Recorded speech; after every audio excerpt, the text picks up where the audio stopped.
fast. Then again, what do I know?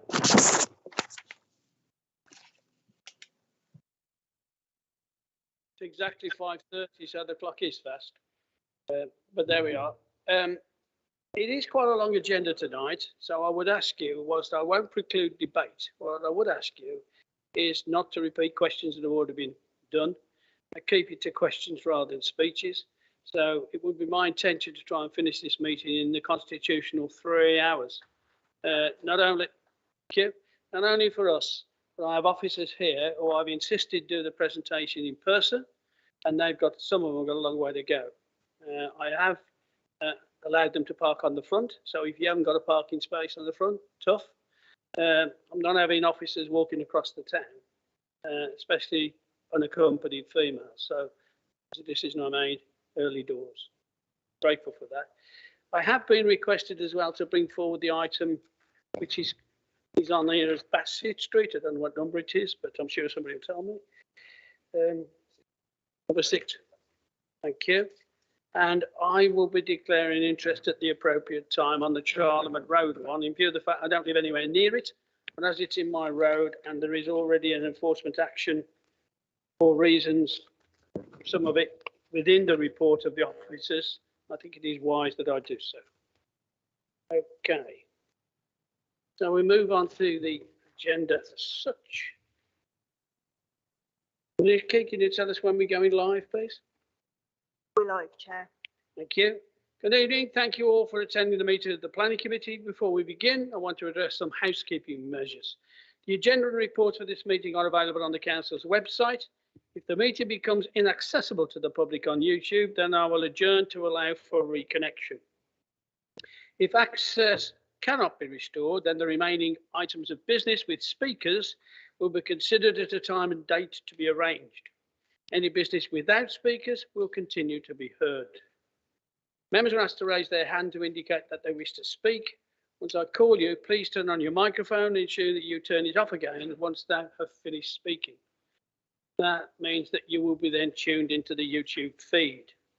So apologies. I have Councillors Brad Allen and Mark Statham. Are there any further apologies? No. Thank you very much. Are there any? Sorry, Chair. Councillor Carl Creamy. Thank you. Declaration of interest. Are there any? Councillor Craddock? Item 10 for me. I have, as I said, a declaration of interest on 2 issues. One is the item on Charlemont Road, because I live in Charlemont Road, and also on the enforcement report, because the enforcement report contains an item of which I am an objector. Minutes of the 10th of February 22. The removal of those. Seconded by Councillor Waters. All those in favour of that, please, show of hands. It's carried. Thank you. Are there any deputations or petitions? Not been advised of any. No. Under the Local Government Tax Access to Information Act 1985, as amended, there are items in the private session, and I would seek support of the committee to take those in private. Happy with that? Thank you. Okay, then the application for permissions to develop. I'll take item 6, as I've said, as always a request. I think the applicants have got a health appointment, so I'm told. I guess saying tells me anyway. Right, we have 2 speakers on this. One is the agent and one is the actual owner, I think, or the applicant, whichever way you look at it. It will be then my intention to take Charlemont Road next, so I can vacate the chair to allow the vice chairman, who again has to leave around about 7:30, 7:45, because he's got a day job, and doing nights here it does conflict when you have to be in work at 7 o'clock.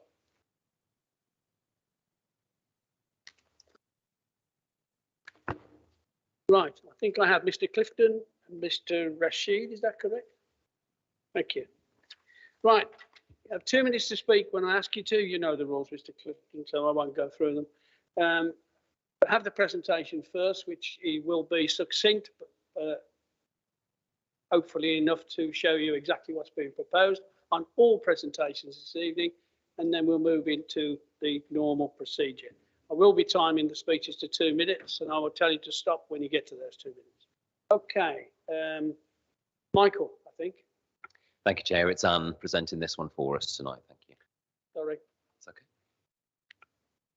Good evening. Can everybody see the map up on the screen?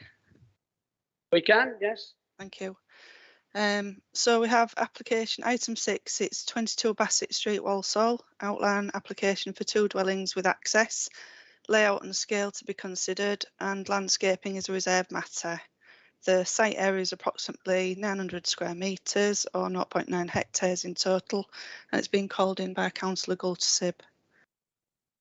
So we have the site constraints plan up on the screen. Aerial photograph just showing the site and surrounding area. It's backs onto the hospital site in a residential street just on a bend on Bassett Street. So here we have the site location and block plan with just an outline of where the dwellings will be proposed. And an indicative proposed site layout plan just to show how the dwellings would be arranged on the plot and the orientation of some of the landscaping on the site that exists. The existing extension at the side of the property would be demolished to facilitate the access to the site at the rear. So I've got a photograph of the front of the site, just showing the existing house. This is the extension that would be demolished to facilitate the access. And then we've got the rear of the site again. This is the rear of the extension, so it's the garden area that would be affected by this development. Obviously, the orientation is adjacent to other properties, as well as the host property. So there we have another aerial photograph, just in a bit more detail, showing the relationship of the site to the surrounding area, the other properties either side, and the hospital car park, and just accentuating that the fact it's on a bend on Bassett Street. So we have the proposed elevations and floor plans for the dwelling. One's proposed with an attached garage and one is proposed with a detached garage. There's both 2-storey, 3-bedroom properties. And last of all, this tree constraints plan, just showing that there's a number of trees on the site, including cypress and fruit trees. Some would have to be removed to facilitate the development. Hand over back to you, Chair. Thank you.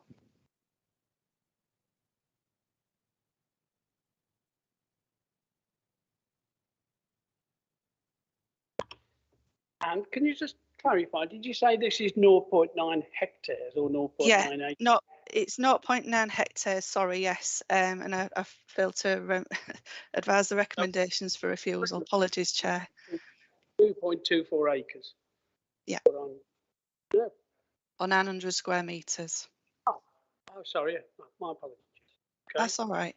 Yeah, anyway, the recommendations for refusal are set out in the report. Thank you. Thank you very much. Have 2 minutes. Just to clarify, it is a very big plot in comparison with the surrounding area.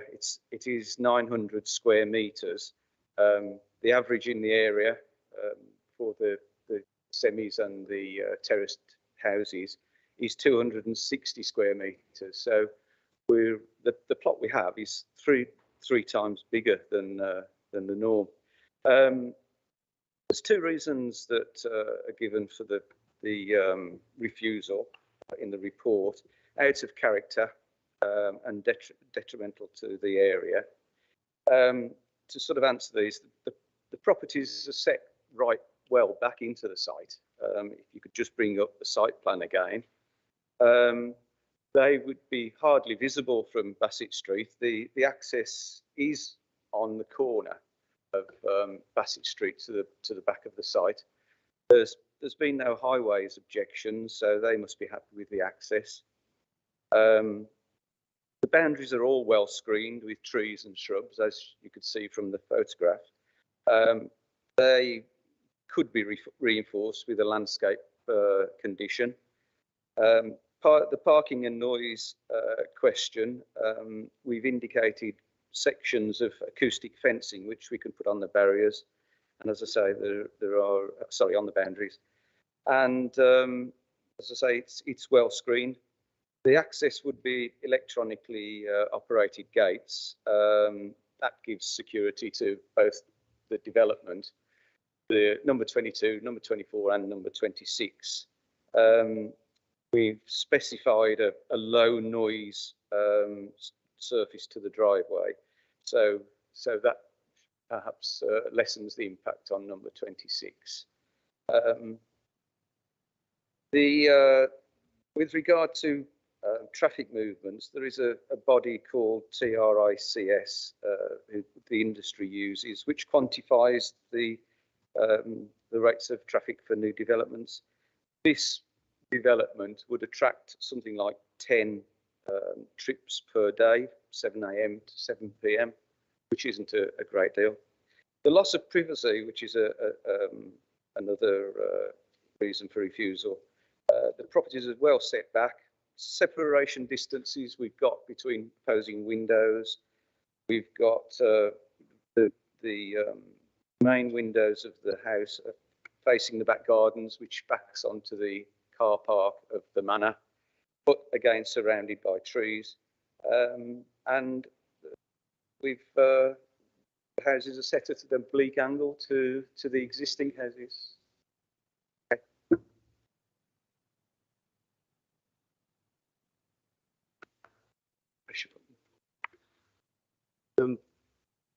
Thank you to give me the opportunity to address this committee this evening with my case. Well, firstly, might I say that we have different views from different officers that have been allocated to the time and consideration of this report. I will confine my comments to the content of this report with the officers' comments that have been made. The report is focused on the current application having overcome the previous reasons for refusal, which have been achieved to a larger extent, with the committee to make a judgment on the personal views of the planning officer regarding being out of character, loss of outlook, privacy, unacceptable increase in noise and disturbance and light pollution. Now, the fire officer concerns can be satisfied by an inclusion of sprinklers, which in the construction phase. The report clearly points out that it's perceived overlooking from the first floor windows, which is no different to any other two-story property. The increase of pedestrian traffic, I think, is overplayed, and headlights from cars is also exaggerated in my view. The neighbour's objection on highway safety is not supported by your highways officers, and therefore I think it should be discounted. In closing, this is a large piece of land and has support from your strategic planning policy officers, and I trust that you'll receive the support from the committee this evening.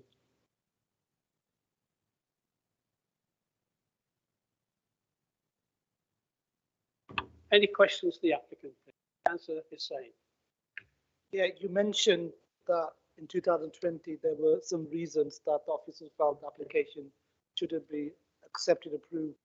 You mentioned some of the reasons with regards to the coal mine report and also the congestion and everything. Have they been addressed according to the report? You addressed some of them.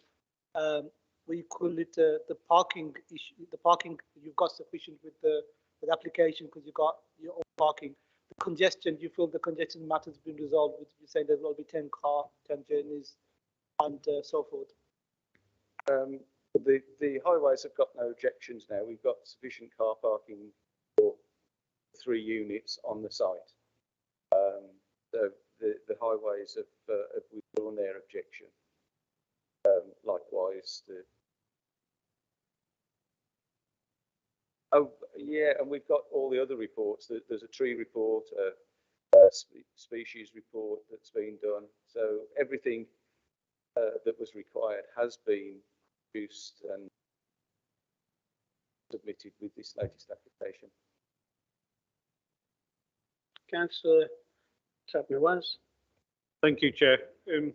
Just to the agent. So one of the issues that was raised in 2020 was noise. Can you just tell me about the impact of using this low noise surface that you were talking about in your speech, and what kind of impact that would have to the noise levels?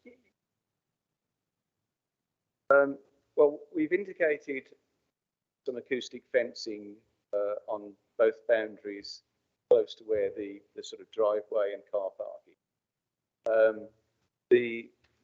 The boundaries are very well protected with shrubs and hedges, and we've also specified a low noise driveway. Asphalt apparently is the quietest sort of driveway that you can get, so specified that. Keep the noise down. The driveway goes between number 22 and the garage of number 24. So the houses on either side are quite well separated from the driveway. Thank you. And a second question, if I could, Chair. Can you just tell me the actual speech that you gave? It backs onto the hospital, did you say? So does the houses wouldn't back onto other properties? The houses actually back on to the hospital car park, which is at the back of their garden. And the hospital car park goes sort of all around the whole of that. I'll get that up on the screen. It might. Anne, can you put that particular slide on the screen when it shows the car park of the manor, if you have it? Yeah, certainly, Chair. Just 1 second, please. There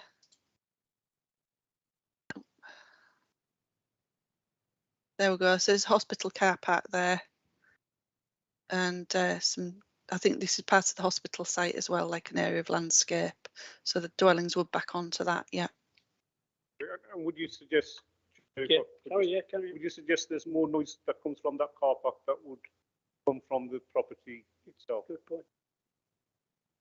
Yeah. Questions, Councillor Sack? Yeah, there were some concerns about the wildlife and trees. You managed to address that, have you?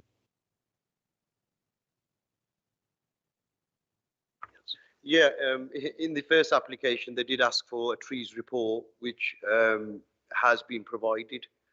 We provided a tree survey, which they had no objections with anything of that sort. Just for clarity, from the first refusal, obviously you've then provided a number of reports. Is that correct? Right. There's a coal mining risk assessment required. There's a bat and habitat survey, agricultural survey. Most of the trees are fruit trees. They're low grade trees, and our arboriculturists see any It's come at some expense. And it's an outline application, so there's scope to conditions of landscaping and boundary treatment. So, assuming the gentleman to your left is the applicant. So he did mention in his speech that he felt sprinklers in these, if that was. Yeah, we're out of the 45 metre rule. Oh yes, absolutely. 3 fire engine hoses. Yeah. So there's an engineering way around that. So you can domestic. Obviously, the committee would not be overminded with safety of that nature. Yeah. Just make that clear. No, there's all sorts of engineering. I'm just a lowly councillor. Okay, any other questions to the speakers, please? Any questions to officers? I have one. Alison, I don't know the answer to the question, which is unusual. How many officers have been assigned to this case in the past? I'm not sure either, Councillor, but obviously we have been using some agency workers. I understand that. I'm not changes. criticising. Let me make it clear. It's just that the gentleman quite rightly said that I've said this myself publicly, and I'll say it again. Planning is very subjective. Unfortunately, when you get one officer who looks at it, they think differently, but 20 members of the council planning might think differently as well. So. I think on this application, there were previously a lot more reasons for refusal, and as Mr. Clifton said, those reports, etc., have been provided. So yes, they've addressed those reasons. I understand. But we have to look at what's. My only worry was, hence my question, is one of the reasons is backland development, but that was always going to be there anyway. So should we have been asking for all these reports at a cost? That was a fundamental flaw. So I'll put that on the table for what it is. Okay. Councillor saying you want to question? Yeah, Mike's touched on it. Since the last application, the refusal reason, have most of the reason have been addressed as some of the applicant has said? So they're all taking part tonight, Chair. And I'll pick that up if you like. So there were 6 original reasons for refusal. 3 of those have been addressed satisfactorily by way of the reports that have just been mentioned. So we're left with the 3 reasons that are set out in the report. As I read the report, one was backland development, the second one was an incongruous feature in the street scene, and the third one was the fire issue. If that can be resolved, we're left with 2. And obviously that's where we are. Any other questions to officers? No? Right, debate then. Councillor Aftab-Nawaz. Thanks, Chair. I mean, one thing I'd like to say is it's really good when you sit on this side of the fence of the committee where you see an agent who's dealt with the reasons for refusal so well. Because sometimes when people get so many reasons for refusal, they'll give up. But it seems Mr. Clifton's done a real good job in trying to look at those reasons of for refusal in the first place. I think this is a plot that's quite spacious. I don't see anything wrong in putting the development there. I think it's good. I think it doesn't have a hugely detrimental impact on the surrounding areas, particularly when it's the car park at the back. Most of the reasons have been overcome, the original reasons for refusal. There's still the reason that was given about noise, but in this questioning of Mr. Clifton and the other gentlemen, we've been told that mitigation will be put in place where noise will reduce, and nonetheless there's more noise that comes from the car park than would do from this development. So I feel for several reasons that this application should be approved against the wishes of the, sorry, not the wishes, that's wrong, against the decision of the officers. But I do feel this is a good development, and considering that real thought has gone into overcoming the objections from before, that we should accept this as a good application and approve it tonight. Do you want me to give you the formal reasons? Craddock, sorry. What? Yes, I have. I was going to just. Call Councillor Craddock and Councillor Saying. Councillor Craddock. I disagree. I'm afraid I don't. I think the objections that were raised in the previous one were relatively minor and fairly straightforward to overcome. It's still a cramped development. There's shoehorning 2 additional properties onto a garden to create this backland development.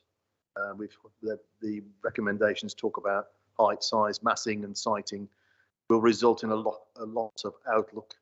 But I don't like the development, and I won't be supporting the motion. I would the officer's recommendations, Chair. I think, Chair, I'll move the recommendation to approve. Is either of those seconded? You're seconding which one? Ah, sorry. Well, I have to check. You know, so I have it moved and seconded. So that's now the debate. Now, for my part, it's a big piece of land. I mean, I don't know the area that well. I know where the Manor car park is, and so does my colleague who works there. But it is a matter of judgment from the committee tonight. I think in defence of the officers, it is fair to say that we've had a big turnover of staff and we're having trouble getting planners. And that's not just us, that's the rest of the world. So I understand your client's concern and yours that you've had differing views from different officers. But having said that, we have to work with the tools we've got. So there we are. But you've made your point, and I think the issues about overcoming the objections, it leaves only 2, as I see it, from the previous refusal, that whether you like it or not in the road, and secondly, whether in actual fact it's cramped. But you know, that's a matter of personal opinion, I think. Councillor Sain, you indicate you wish to speak. Thank you, Mr. Chairman. Echoing Councillor Nawaz's comments, initial application, there was issues that I would have strong concerns with, and there was a coal mining issue, which the report they've done independently, and that has been addressed. Also, there was a tree and wildlife issues there, and again, the applicant with the support of the agent has addressed that concern also. He has also given assurances about other issues about that it won't have an impact on the community. It'll have security gates, so there won't be issue with security. He's also said that there won't be a lot of incoming congestion. It'll be travel during from 7 a.m. to 7 p.m. It is 900 square meters land. It's a big piece of land. It's not a small land. And I feel that it won't have any detrimental effect in the local area. I know that area really well. I'm a local councillor there. If it was going to have a big issue on that area and the surrounding area, I wouldn't support it. So I'm supporting the motion that we should grant this application. Any other speakers, please? No? Have it moved? And Chairman, Sorry? I'm so sorry to interrupt, Mr. Chairman. It's Alison Sargent, legal officer here. Could I have the reasons for? Yes, the reasons for being contrary to officer recommendation, and also to know what conditions, if any, are to be imposed, please. Thank you. I think from what I heard, correct me if I'm wrong, that it was felt that this was an application in a large piece of land that could accommodate two properties comfortably. There were no highways issues, and we were left with two issues, one being an incongruous feature in the street scene, or in actual fact was a cramped and contrived design. I think the mover and the seconder are saying no, they believe that is not the case. That is a subjective view, and they are saying that this is the best use of land with properties that are required in the area, and there will be security to the gates. One thing you missed, perhaps, is that I will, if this is approved, I will ask officers to delegate regarding the conditions. But I think the applicant did say that he would be happy to put, the architect said an engineered solution, but if we say sprinklers or something of that nature to get over the fire officer's concerns, then if that were to be the resolution, then effectively that's the vote we're taking. Are you happy with that? Well, okay. Right, well, you all know what you're voting for. Approval subject to the reasons here, but doing so, then there would be a delegation of the conditions to officers to sort out any things like materials, hours of operation, etc., etc. Okay. Right. Okay, I'll take the vote. And all those in favour of that, please?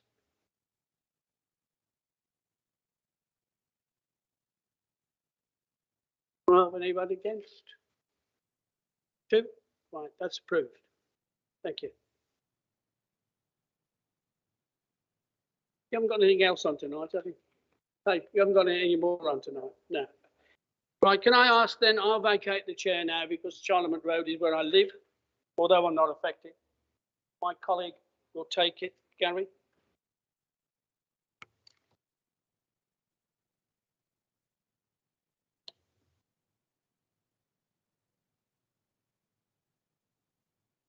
Thank you. Item 3, the second item then is 3 Charlemont Road, Walsall, pages 159 to 171. I believe there are speakers, if they can be called in, please.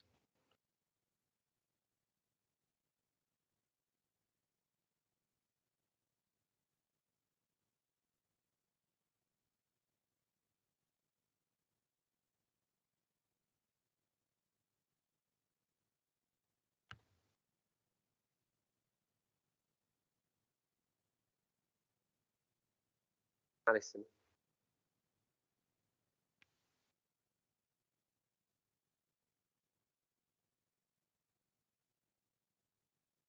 Okay, thank you. Good evening and welcome. I can see that the procedure has been explained to you, so I won't go over that again, but you will have 2 minutes when you're called to speak. First of all, the application will be introduced by our officers, Mike, present, and then I'll ask you to speak afterwards. Okay, thank you. Mike. Chair, apologies. It's our case officer, Leah, who's with us this evening, is going to take us through. Sorry, Leah, how could I It's okay, forget you there? Leah, the floor is yours. Apologies again. Give me 2 seconds. Apologies. Having a bit of technical difficulty. Yeah.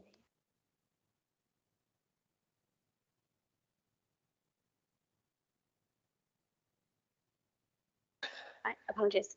That's all loaded now. So hello, I'm Leah Wright, Principal Planning Officer. This subject site is 3 Charlemont Road. The proposal is for a replacement 6-bedroom dwelling and a detached double garage with a new vehicle access from Cambria Road. The reason for it being brought to committee is being called in by Councillor Sohail on the grounds that sensitive plan decision making is required and there's been community interest. So on the screen, you can see the constraints plan showing the curtilage of the site in the red line, and there are some TPOs, so tree protection orders, opposite the site.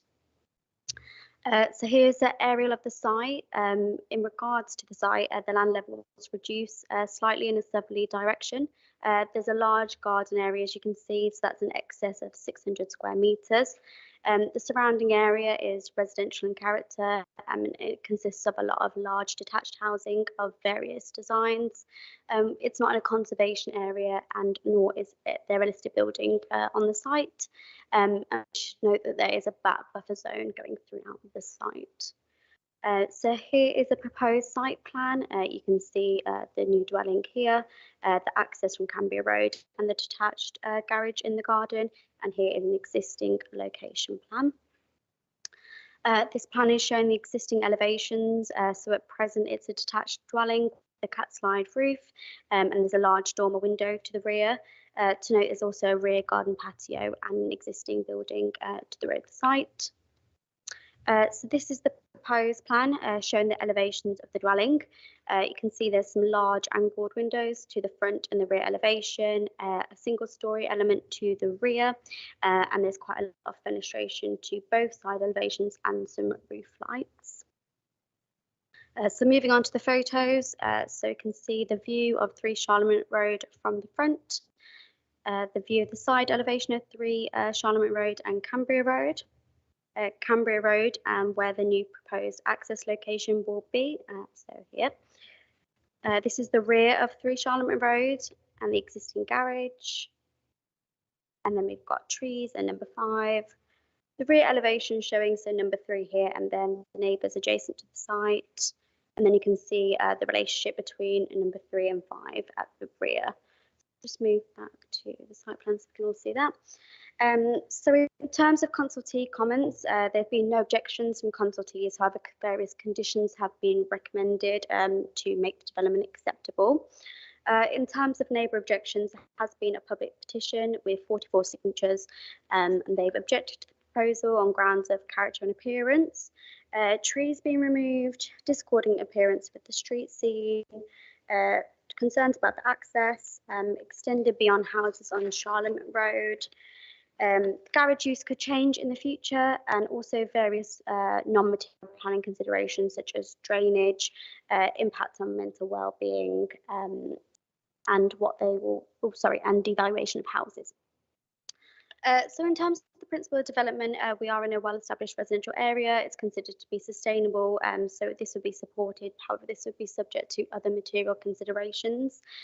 In terms of the design, so the dwelling would be 1.1 metre forward of the principal elevation of 5 Charlemont Road, so that's that adjacent neighbour. It's considered the dwelling is excessive in scale and depth and wide front gable features with tall vertical angled windows which are incongruous within the street scene. Further, because we are on this corner location, it does exacerbate, this wide dwelling and, the height and these discordant features. The garage in the rear of the garden, we consider that's acceptable. It is a single story with a monopitch roof, and it will have limited impact on the area. In terms of residential amenity, the dwelling meets separation distances and it's not considered to cause harm to residential amenities. The 45-degree code has also been carried out and it is acceptable on its impact on 5 Charlemont Road.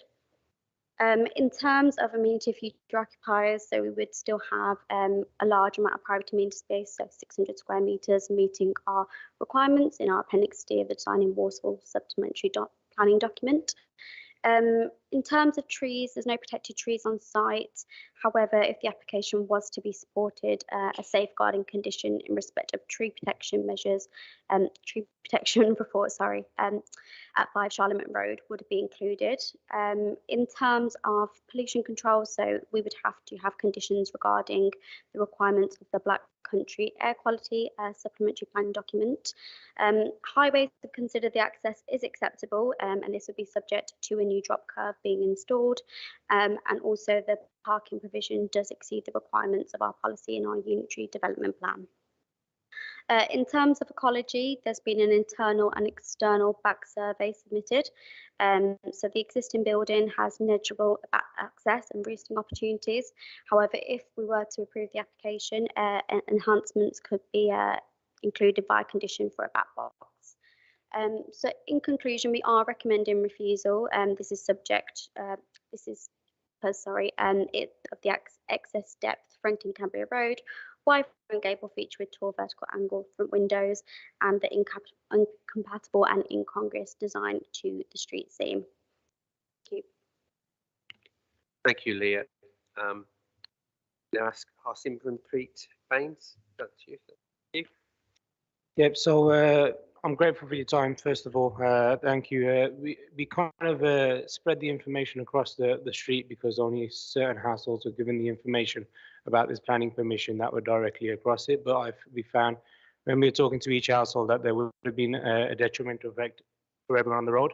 The reason being because that's the only green belt and the green grass free on the whole road from Canberra Road itself, where previously the household had a load of trees that were providing some kind of security, some kind of barrier in terms of not being able to see in their back gardens overall. So when we were talking to the elderly people on the road and getting discussions and trying to put that petition together, they were very concerned and they had anxiety issues in terms of the loss of privacy from their bedrooms upstairs, because at the moment they can directly see into 6 houses across Charlemagne Road, which in essence, if they can see that, then it could be vice versa the other way around as well.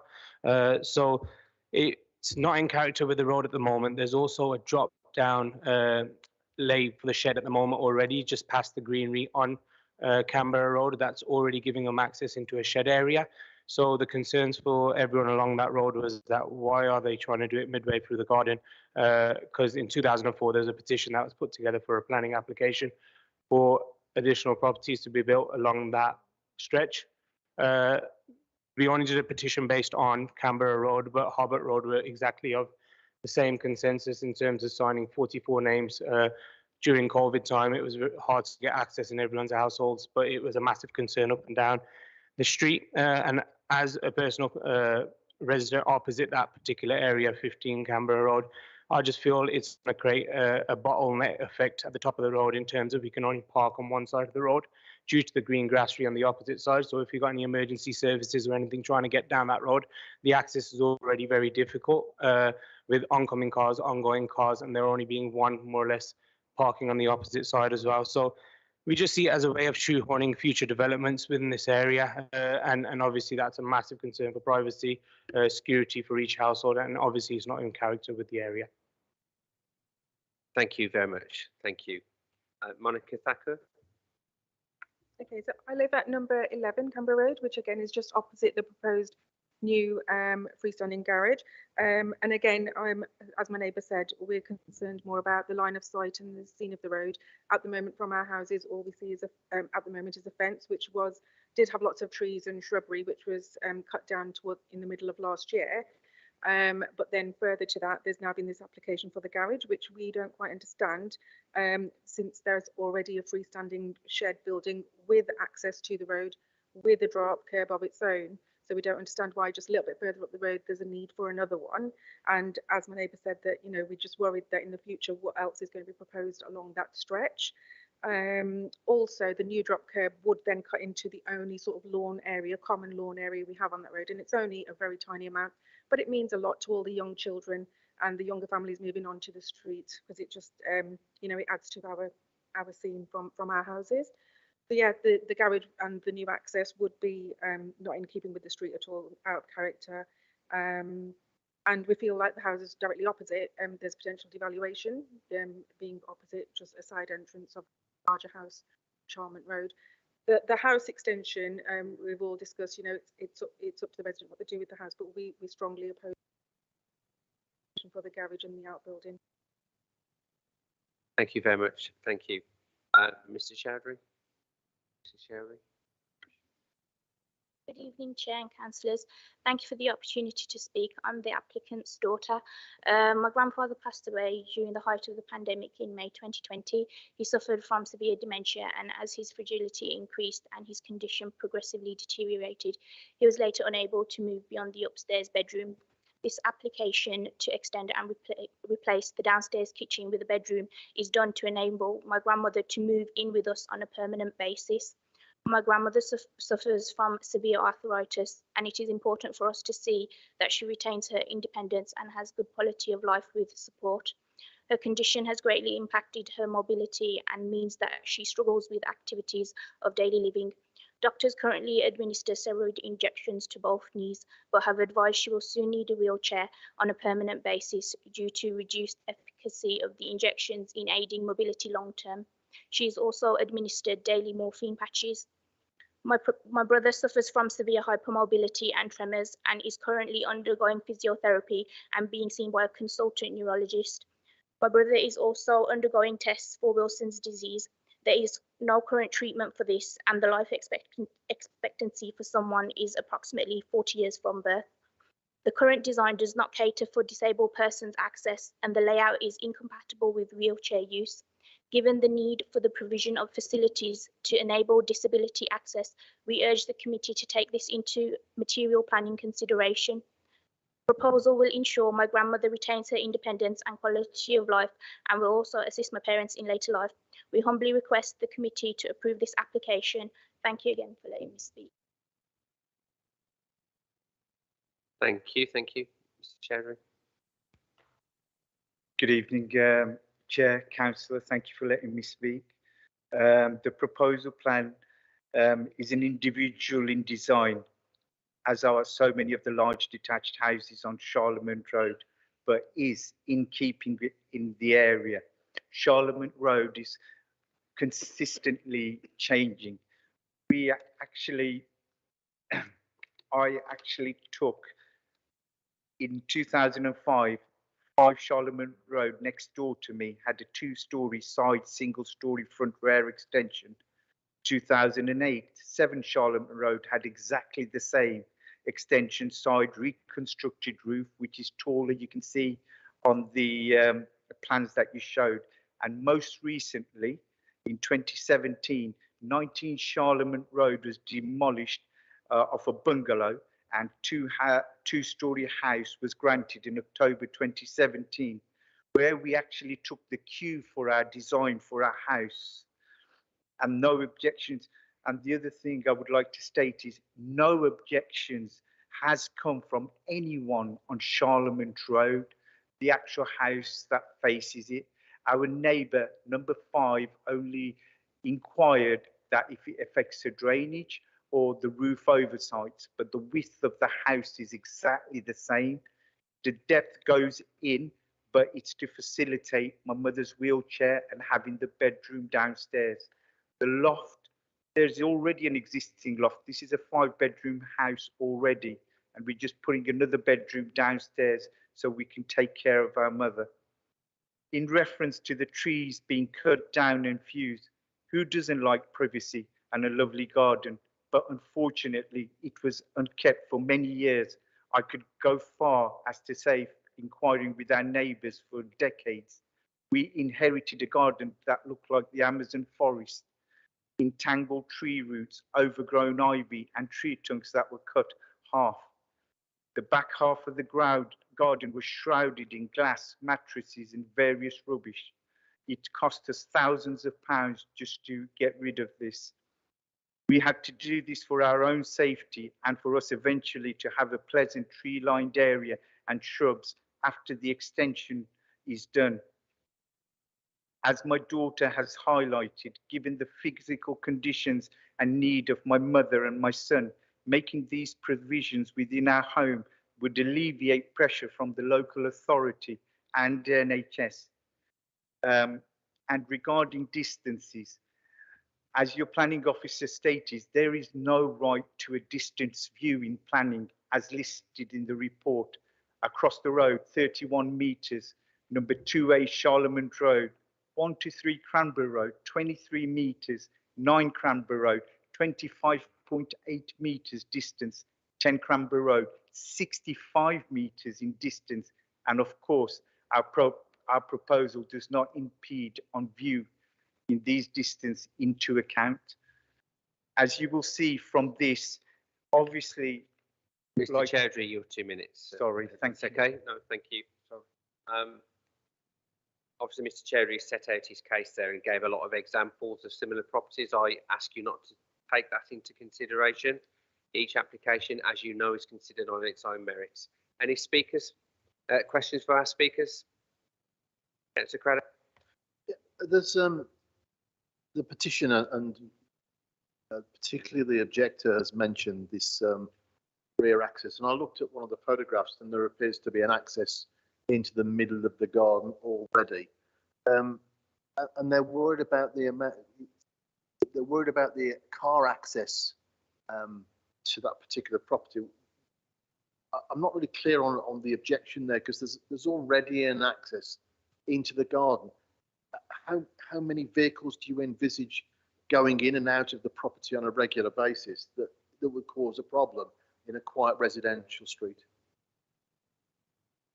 So if you look at the images, I don't know if I can bring them back up, but basically from there you can actually see that they've got a shed access with the drive in at the moment. With the planning applications that was seen, there was 2 additional cars to be requested to the back area, and that was within the green lawn area going down the street. So taking that lawn, ripping it apart, putting a new road in to go into a back access, which is predominantly halfway down the garden, where at the moment they've got one probably 2/3 down, if you look from the image. And then from there, you can basically see that if they're parking 2 cars there, which is additional to the 2 cars at the front of the house, that's 4 cars within one household, where we've got predominantly public transport in and around the area. But what you're doing to the characteristic of the road is taking that one green layer and kind of just ripping it in half, which is the only green layer on the street. Councillor Hussain. Thank you, Chair. Yeah, where do you live, sir? Yep, I live on 15 Canberra, so it's directly opposite that area. Yeah. Is the front end of your house facing this property development? Yes, it is indeed. Yeah. How does it affect you personally? When I bought the house, obviously you look at the characteristics of being in a safe privacy environment where you can kind of open your windows, open your curtains upstairs.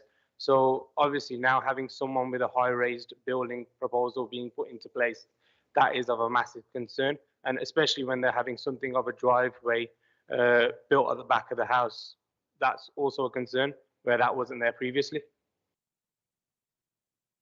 Councillor Nawaz. Thank you, Chair. Just to the objectors. So are you telling us that the building of this house will impact on your safety? Yeah, I would say so. So part of the petition was when we put this together that the hourly felt that they were very anxious. Sorry, you said yes. Can you explain to me how your security will be affected by having this building built there? That was my first question. And then if I could, Chair, come back with my second after the first. Yeah, no problem. So they've currently got 2. So normally security would be, you've got 2 ways in and out of gardens. So if you're looking at any robbers or anyone trying to get into access or trying to get through other areas, you've got another driveway where they can just jump from garden to garden, where previously that wasn't there. So in terms of safety, there's more access points from in and around the area for people to kind of to and fro between, where at the moment that's a fenced area. So we felt very safe having a fence directly opposite us. So directly opposite you. So Yep. once that drive is built to enter that property, that will affect your personal security. Yeah, I would feel so, yeah. Okay, all right. Secondly, the piece of grass there, is that a banking or is that designated as green space? I mean, you said you extensively use that, but that doesn't look like a park to me. So are you using that as a park? we're not using it as a park as you'd probably expect, but we've got a canal just down the side of us. So you see a lot of dog walkers and a lot of people walking up and down the street. And if we start ripping up all the grass in and around the area, we're left with no grass whatsoever. So losing the trees is one thing, but then secondly, losing the only bit of grass on the street where we've got a bit of characteristics of the street keeping in mode with the way things are, we're losing absolutely everything. Sorry, Chair, in your submission, you said lots of residents use this piece of grass. Yeah. Pardon? In your submission to this committee, you said a lot of people use this piece of grass for their use and the use of their children. Are you telling me this is a piece of grass that everyone in that area uses to as an amenity for the whole street? Is that what you're telling me, this banking piece of land? Can I speak on that one? We do have a lot of young children on the street, and they use that specific area to play commonly, which I think is really important. We've got a good community spirit on the street. We've got I can tell you about 12 children under the age of 9 that play together on that specific area. So we do use that piece of grass. It's the only area they've got to play safely under our watchful eye. We're all out. Okay. Just one final question, if I could, Chair, and I'm sorry about asking so many. The houses in that area are blessed with large gardens. Are they? Not on Canberra Road. Okay. On Charlemont Road. Charlemont Road, where this development is situated, and what the address says, are blessed with large gardens. So people have enough amenity space. Would you not disagree to use for their children and themselves? We don't live on Charlemont Road. We live on Canberra Road. Okay. And our gardens are shorter than this. Thank you. Thanks, Councillor Nawaz. Councillor Samra. Thank you, Chair. Mike, first question, if we could get that grass verge back up, is to the applicant. So currently, is there a drop curb already allowing you entrance into your property? It's not very clear there.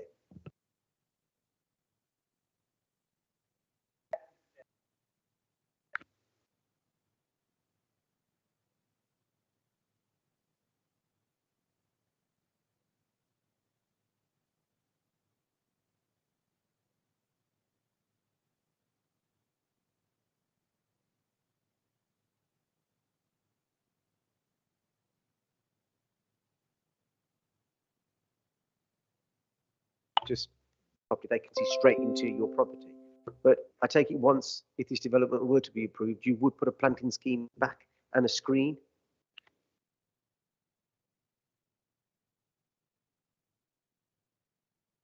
Councillor, the whole objective to take out, like I said, it was an Amazon forest. I've actually had people from Canberra Road thanking me for cutting, and the amount of branches and things that were falling on that side. We actually had to get a JCB and grab trucks to take the rubbish out from the back. And obviously we wanted lovely trees. This is a lovely area. Canberra Road, Charlemont Road is a beautiful area, and I want the children, the people around that area. And it's going to cost a few £1,000s to tree line that. And we've already looked at 2-3 meter height ready-made trees. Once we get the extension done, we will put that, and it will give everybody again back. But the thing is, you can't put thousands of pounds of trees in unless the ground and everything is prepared right. And this is our ever home. Like my daughter, I myself, we want to look after our mother. We don't want to be a burden. My son is has neurological problems, his hypermobility, like I said, he's going in for treatment for Wilson's disease, and that has a 40-year maximum life expectancy. So we understand children, and we understand, community feeling. This isn't about, and your officer has clearly stated it meets every single criteria, as in 45-degree rules, as in there is no oversight, there is no shadowing. And the primary thing is, no one on Charlemont Road has complained. My neighbour, number 5, has inquired, and I've spoken to her, and she's seen clearly there's no overhang because the width is staying the same. And the thing is, and the looks of it, it's subjective. And the back, it's not elevated, it's actually stepped down. The house, the extension is actually stepped down, so we can put ramps in, so my mum could go into the kitchen, dining area with the ramps. So yeah, it's not going to be elevated. It's going to be in a better position for anybody. And obviously, like I said, they will have all the trees because we want the trees. We want to have privacy as well. But you can't do it from, you can't. Mr. Cherry, I'm sorry. thanks. Please be succinct. It's not another opportunity to address committee. Councillor Craddock. Yeah, to the gentleman, the applicant. You've heard from the objectors that they're concerned about their security. You're a homeowner, a father, and your mother there as well. In terms of the security of the property, are you concerned about your security? What measures are you taking to make sure your property is secure? Are you looking at CCTV or anything to protect? Councillor, we're going to have CCTV. We have to have a remote alarm system when my mum comes in because of fall, especially with my son as well, both sides. There's going to be CCTV there. The other thing is that gate will be shut. When we do the garage, that gate will be blocked up. And we'll just do an opening next to it so it's in line with the garage and that. So the mobility vehicle can go in. But the thing is, it's going to be used once it's for the mobility. But our main parking will be at the front. And even all the neighbours can say, in the less than 1.5 years we've been there, how many times they couldn't even count it on the fingers that we've opened that gate, and none of our private vehicles have gone in there. Okay, any other, Councillor Murray? Thank you, Chair. It's a question to the objectors. The applicant has told us on more than one occasion that no one, Charlemagne Road, has objected to this. But we have before us at the start of the heading page of a 44 signature petition. So if no one in Charlemagne Road's objected, could you tell us where the 44 signatures have come from, please? Yeah, so all the objections that come from Canberra Road, due to that one green area which we've mentioned, the Yardley houses, the bottleneck effect at the top of the road by having more inlays, people going in and out from the back of the area. As just mentioned, they've hardly used the back garage area anyway. If they want a closer access, that would be via Charlemagne Road to the front of the house, rather than being midway through the garden at the back. So that would probably tell you that obviously access is more accessible from Charlemagne Road, which we have no objection to, but creating a access from Canberra Road is objective because it's directly facing our houses. And then I speak for the houses directly opposite the area where the garage is. It's simply because of our line of sight and the scene, and not in, and we've all moved there recently, and it'd just be a complete expecting with a new garage there where there's already the drop curb, the access, the gate, and another board. Sorry, you wouldn't see the garage. Can you not debate, please? Councillor Hussain. Yeah, you mentioned, and just say on the report as well, it's not a planning reason. You said that you need a larger house and more space and better access and more wider area for your mom. And this is the reason why you're saying that you're building this house to that extent. And you mentioned security. Besides other CCTV, what security measures will you be taking? Because there's a question asked by objectors, the security concerns for them. Security question, from when you look at that fence, it's a double opening fence to let a car go through, and it's an established garage. We're going to close this, and we're going to put another one, and we're going to put a more secure fence. There will be an interlinking alarm system that goes when the gate opens, it sets the sensor off. There will be CCTV there. There will be floodlights at the back with low-level sensors, because we've got to have it anyway. And the privacy they will get, because we're going to put the tree in, and that could be put in, in the condition. And the other thing that the planning officer pointed out, behind that fence is 1.8 meters. You've got another 300 mil below it. So in total, that fence will be just over 2 meters. And the land at the bottom, it drops down. So you've got a further 500. The new roof, it's not pitched. It's a monochrome roof. So it's flat, sloping down. So the fence, Even if there was no trees, you wouldn't see that garage at all. And obviously the garage will be secured as well with the alarm system, PIR sensors and floodlights. Thank you. Councillor Craddock. I apologise. Sorry, one of the reasons for refusal in the report is the proposal fails to provide details of the boundary treatment between the application plot and 5 Charlemont Road. And I think they're worried about an elevated patio being created at the back of the property, which would then cause some overlooking. Could you talk to us about how that treatment is going to be dealt with and whether or not you plan to do a patio at the back? Councillors, I think the planning officer got that wrong. You cannot have an elevated patio when you're stepping down to. So we're going to step down another minimum 500, 600 below this new extension. So our existing patio will go below.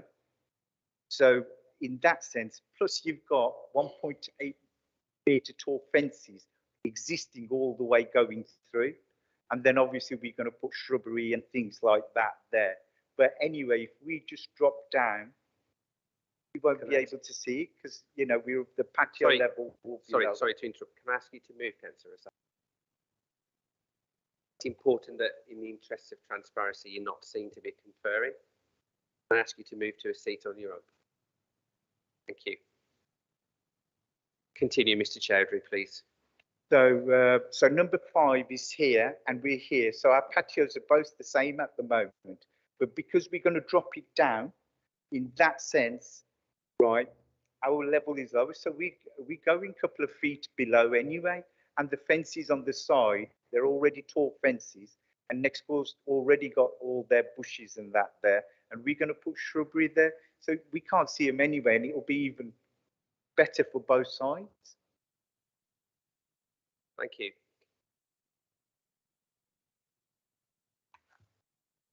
Sorry, so the grassed area there, how much of that will be lost in total?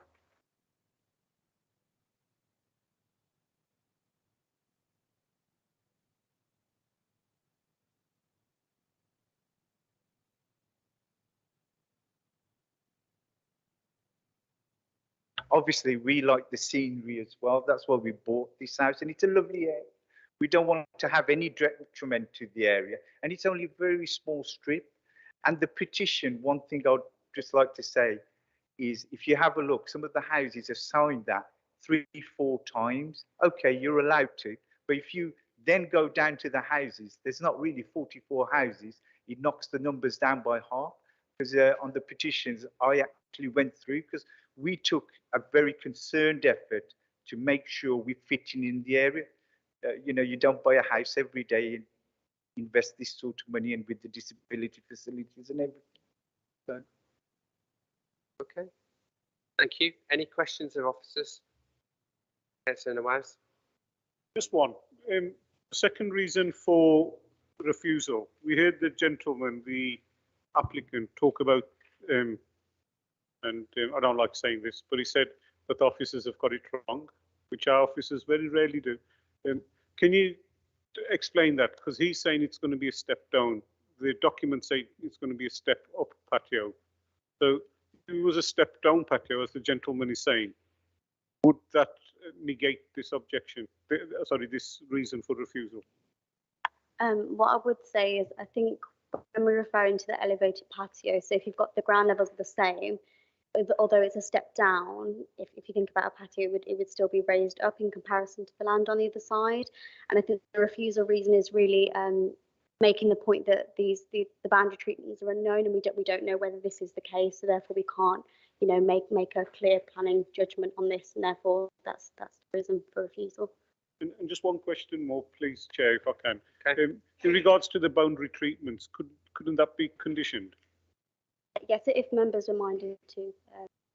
Thank you. Thank you, councillors. Okay. Any other questions of asked, Councillor Hussain? Yeah, I've seen the consultation replies. There isn't any objections from other internal agencies, highways, environment, fire officer, so forth. just to have clarification. Yeah, there was no objections from council. Okay. Is there any concern with law and order crime in that area? We haven't touched upon it in that report. It'd be something that, if you know, more statistics, I could probably find them out for you. But it hasn't been discussed in that report about security. The reason I asked, I can't see a police consultancy reply. That's why I asked. I don't think the police were consulted on this application. Sometimes it might not have met the requirements to be. Okay. You're not aware of any issues there with crime and antisocial behaviour? Again, I wouldn't know. That's right. Thank you. Yes, Nawaz? I was going to say, can I just add? Of course. Essentially, it's a replacement dwelling on an existing residential plot, so we wouldn't necessarily consult the police on that scale of application.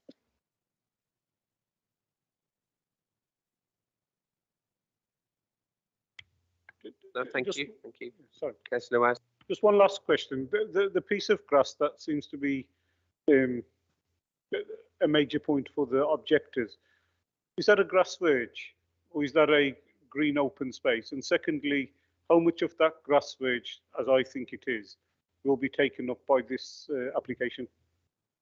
Yes, it is a grass verge. It's not a big open space. If I go back to the plans, if you can see here, so it's this amount here which will be lost. I'm not sure if you've got it in the report. If you give me 2 seconds, I can. Are we talking about a very small amount, or are we talking? I mean, comparably in terms of the grass verge, it's a small amount of grass verge, and it's not to the extent you can see. Give me a second. I can try and maybe find out for you the meters are.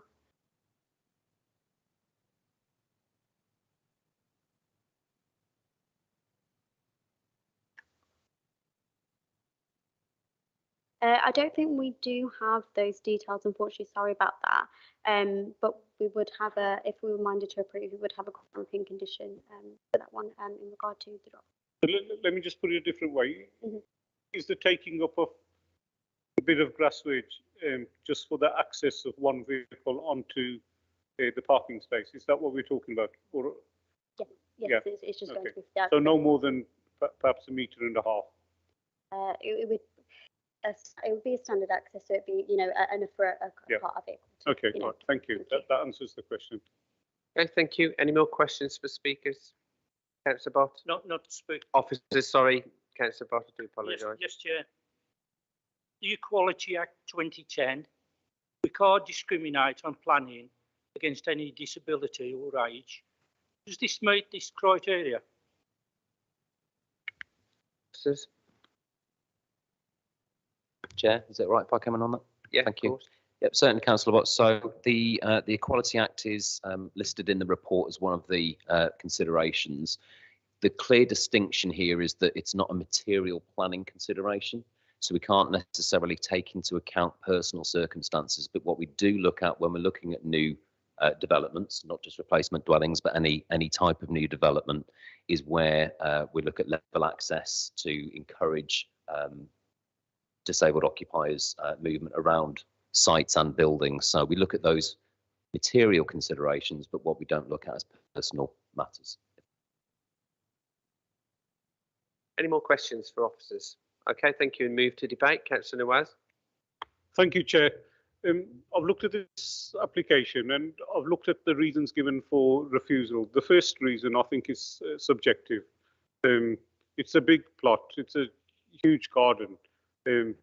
I've listened to the objectors particularly and their concerns. I still find it quite difficult to understand how their security is going to be affected by somebody having an opening into their backyard to access a garage.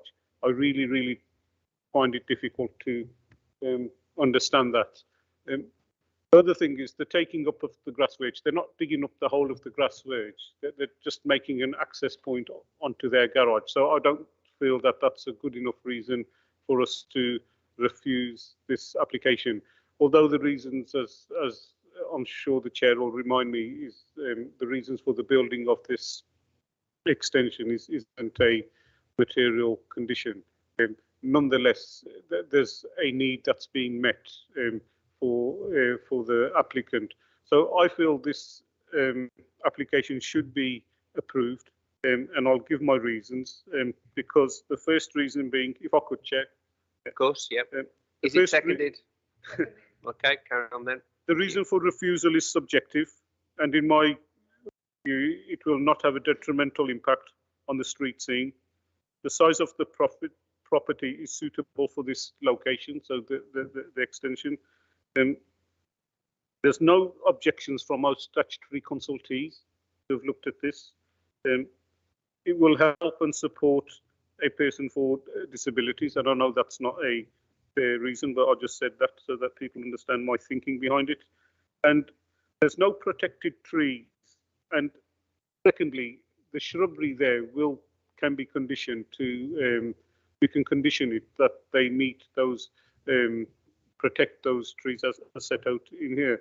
And finally, the reason given for refusal in regards to the patio and the boundary treatment, we can condition that for the applicant to give us that before the work starts. And I so move. Thank you. And it's been seconded by Councillor Hussain. Just before I ask if there's any more speakers or take a vote, can you read out those reasons that Councillor Nawaz has given again so the committee is clear, please? Want me to read them out again? Not you, I'll ask the officers their interpretation. Yeah. You probably forgot by now, haven't you? I can't read Mike. Chair, excuse me, I won't read out those reasons. I will leave that for Alison Sargent, but just before we do that, just a quick reminder, if members are minded to support that, just a request, if you can delegate back to finalise the planning conditions. Are you happy with that? Yeah. Alison, if you're there, can you read back the... Thank you very much, Mr. Chairman.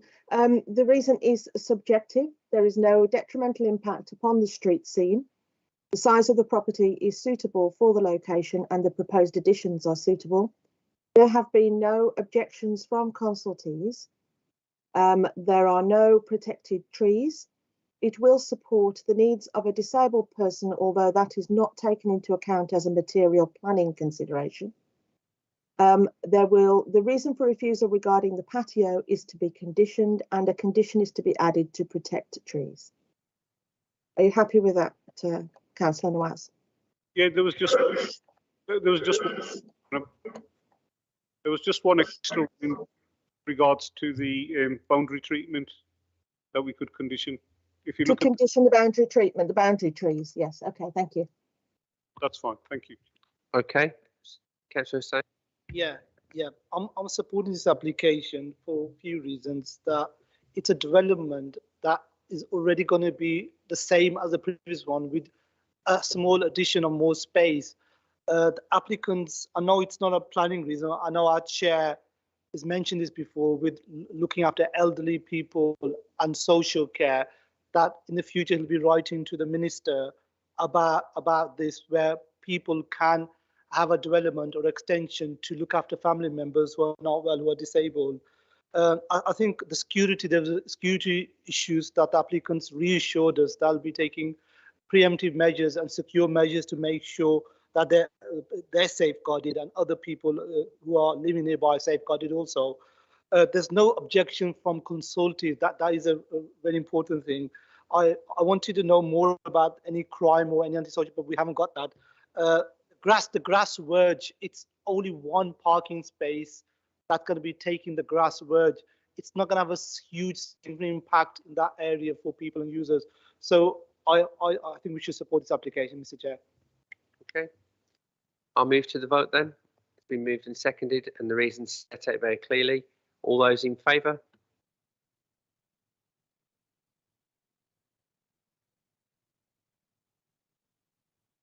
Any against? Okay, thank you. Alison, can you read out the... Thank you, Mr. Chairman. I take it the vote was carried. Correct, yes. Sorry, I'm not sure what you can see. I'm not sure what you can see where you are. But, I can just see your face, Mr. Chairman. And nil objection. Thank you. In that case, the committee has resolved to grant planning permission that is contrary to the officer's recommendation. And the reasons are for that change that it is a subjective matter. There is no detrimental impact on the street scene. The size of the property and the proposed extensions to the property are appropriate in the locality. It would provide support for a person with disabilities, although that is not a material reason. There are no protected trees on site. Conditions are to be included to cover trees on site, also to cover the details to be submitted for any patio before works start, and to protect boundary treatment, trees and screening. Thank you. Thank you, Alex.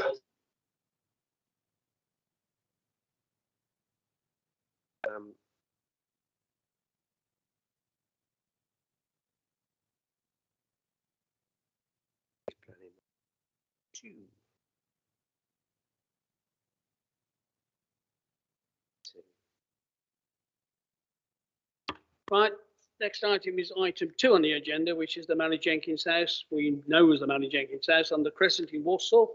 I understand there are speakers on this. Oh, sorry, you're quite right.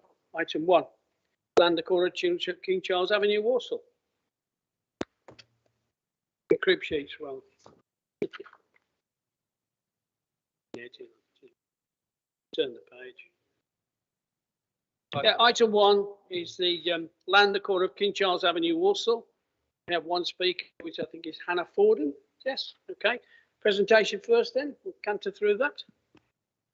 Hi, Megan. Right, so the subject site is land corner of King Charles Avenue. This is a reserved matters application following an outline application, which was for access, approved in 2018. The application's for 18 residential dwellings, together with car parking, cycle, bin stores, landscape communal areas and associated works. The reason for it being brought to committee is because it's a major application. So as you can see on the screen, this is a constraints plan showing the curtilage of the site in the red line. There is a group tree preservation order to the east of the site, and further to the north of the site, there's a grade 2 listed building, which is Bentley House.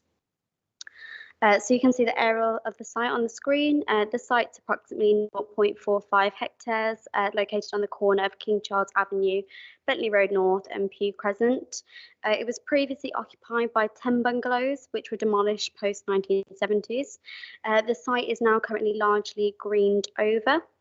The street scene is predominantly traditional 2-storey residential houses of a simple design with a mix of hipped and pitch roofs and some with front gable features. There's modern 3-storey flats along King Charles Avenue and an area of convenience stores. There's hot takeaway and also a church opposite the site. So as you can see, this is the existing site plan. And then this is the proposed site plan. So there's going to be 3 distinct blocks created. And just to note, there has been an amendment which has seen a separation between block C, which is now 2 blocks, so technically 4. It's created a courtyard style development, and the dwellings will face onto the public amenity space and to the car parking. There's also a turning area for a large truck and security gates at the access. So this is the block A elevation. So it's a 2-storey building with 3 pitch roofs, and it's got a sawtooth roof. There's no side windows proposed for this block, and there's quite a lot of fenestration to the front and the rear. This is the block B elevations, again 3-storey building. It's got 4 dual pitch roofs, and again a variety of windows, and there also is windows to side elevation. This is block C, which is now being separated. So it's going to be the 2 semi-detached dwellings, and then you've got the 3-storey building here as well. And again, quite a lot of fenestration to the sides and the rear and front. Here is some courtyard elevations, so you can see the blocks in conjunction with one another, and then what the trees are going to look like. And here is proposed ground floor plans. This is the first floor plans, and then the second floor plans. And you've also got a roof plan here, which is showing some PV panels on the roof. And this is some street elevations. And then we've got some proposed sections just showing through block A and block C and A and block B. And then we're moving on to the photos. So this is view of residential properties to the northwest of the site, view of some properties to the north, and you've got some flight, as you can see on here. Here's some more properties. So the view to the east of the site. More views across the site, and as you can see, this is the church. I think there's a better photo to show in a second, but just a note. This is view across the site to the west. Views across again to the west, sorry. Yeah, this is a more detailed view of the church, and then we've got some residential and commercial properties. The view to the northwest, and the view of the existing boundary street, which was obviously hedging to the north of the site. Some more residential properties, sorry, adjacent to the site. And we're back to the site plan. So in terms of consultee comments, we've had quite a lot of support on the proposal as set out in the report. There has been concern from Clean and Green regarding the site access for a refuse collection vehicle. And I just wanted to note that in this, there was a supplementary on this. So the agent has confirmed today that they're happy to agree a potential condition relating to the servicing of refuse at the site in terms of a management company. In terms of neighbour objections, there wasn't an objection as such, it was more of a concern to see whether it was residential or social housing. Whilst it is residential housing, I think this was really getting at the point what the tenure was going to be. So there is an affordable housing contribution, and this was signed at outline stage in section 1.6, and the percentage and mix would be confirmed and agreed with the council. There was also one comment in support of the application saying the houses will be an asset to the area as it's used for fly tipping at the moment. So in principle, you know, it's a residential scheme. The area is residential. It's within housing site reference HO 37 identified in the site allocation document. It's a redevelopment, sorry, of a vacant and previously developed site, and it would provide positive regeneration benefits to the borough and the surrounding area. In terms of the layout, you know, we're following the established building line. There was concern with the outline that there was a poor layout. So this has been amended, and now Block B is in the southwest corner, which fronts King Charles Avenue. I just wanted to note in the southeast corner, this has been left because there is a mine shaft here, and the Coal Authority advised there was a no-build zone, and that would be 15 metres. But you know, to utilise that space, there's been a communal garden and landscaping here. In terms of residential amenity, the scale and the mass of the buildings, you know, has been designed so it avoids significant levels of overshadowing.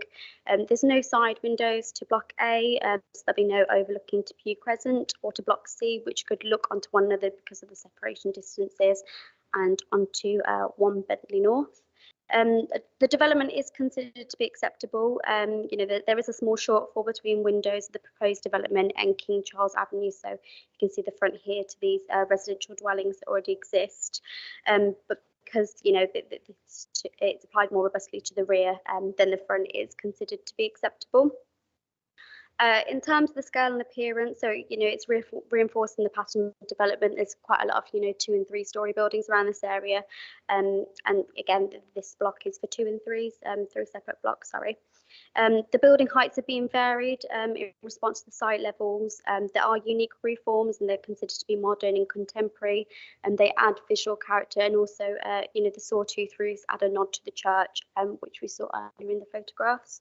The materials are going to be red brick and light mortar, and they make reference to the surrounding building, and it's considered to be a high quality development. In terms of amenity future occupiers, all blocks meet the minimum gross internal areas as specified in the national space standards. This has been set out in the reports. Block A do have individual gardens, and they meet our standards of private amenity space.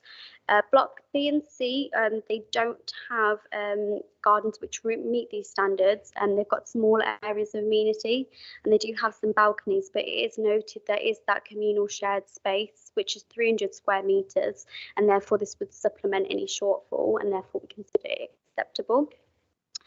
In terms of the landscaping, there has been a scheme provided. It has been noted by the tree officer that this landscaping scheme is for a previous layout, and so therefore we would condition, you know, a landscaping scheme for hard and soft landscaping prior to the development commencing above ground level. In regards to trees, specifically, there was that TPO group that we saw on the constraints plan. It's considered whilst there would be some excavation within the root protection area, it would be minor, and it's considered that there's no arboricultural objections to the site. If members were minded to go with the recommendation, you know, we've put conditions on here for ground contamination, in compliance with the Black Country Air Quality SPD, mitigation for glazing and ventilation, and for a construction management plan. In terms of highways, there's 30 parking spaces, which provision of 130%. The access was considered acceptable at outlines, that's already been discussed. The road is to be kept private as opposed to being adopted, and we've discussed about cleaning green, so that is something that we're having ongoing discussions about, and it is requested that members of the committee resolve to delegate to the head of planning and building control to grant planning permission subject to overcoming this objection. In terms of security, there was some concern regarding ground floor bedrooms facing the street close to public highways, footways. We've asked for landscaping buffers, which have been created, and they've increased privacy at the site. The scheme would contribute to sustainability. An energy statement has been prepared, and as we saw previously, there were roof-mounted PV panels, and they generate more than 10% of the regulated energy demands.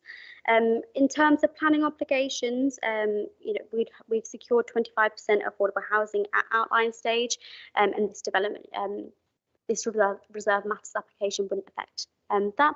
And so in conclusion, we are recommending approval. This is subject to the amendment and finalising of conditions. No further comments from a statutory consultee, raise the material considerations not previously addressed, and overcoming the objection raised by Clean Green. Thank you. Thank you, Leah. Right, you have 2 minutes to put your case, if you would. Good evening, members. My name is Hannah, and I'm a senior planner at Hybrid Planning. As Leah explained, the application site is located within Bentley on the northern side of King Charles Avenue.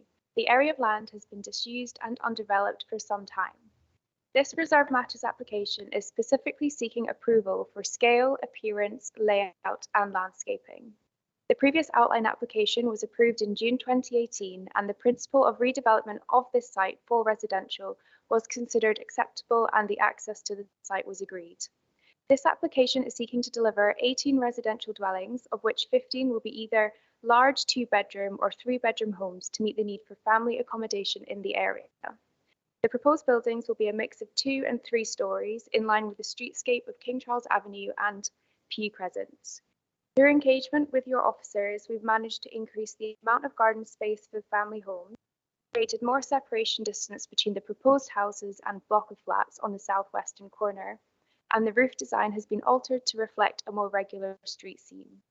Landscape buffers have been introduced to create more privacy and security between the homes and the street, and the internal area for vehicles reversing has been increased. The proposed homes all meets national space standards and are all dual aspect with a balcony or garden space, all of which are at least 5.3 square meters. The proposals also introduce a communal garden with, which is 300 square meters and includes play space with a climbing frame, which will be secured by controlled gate access.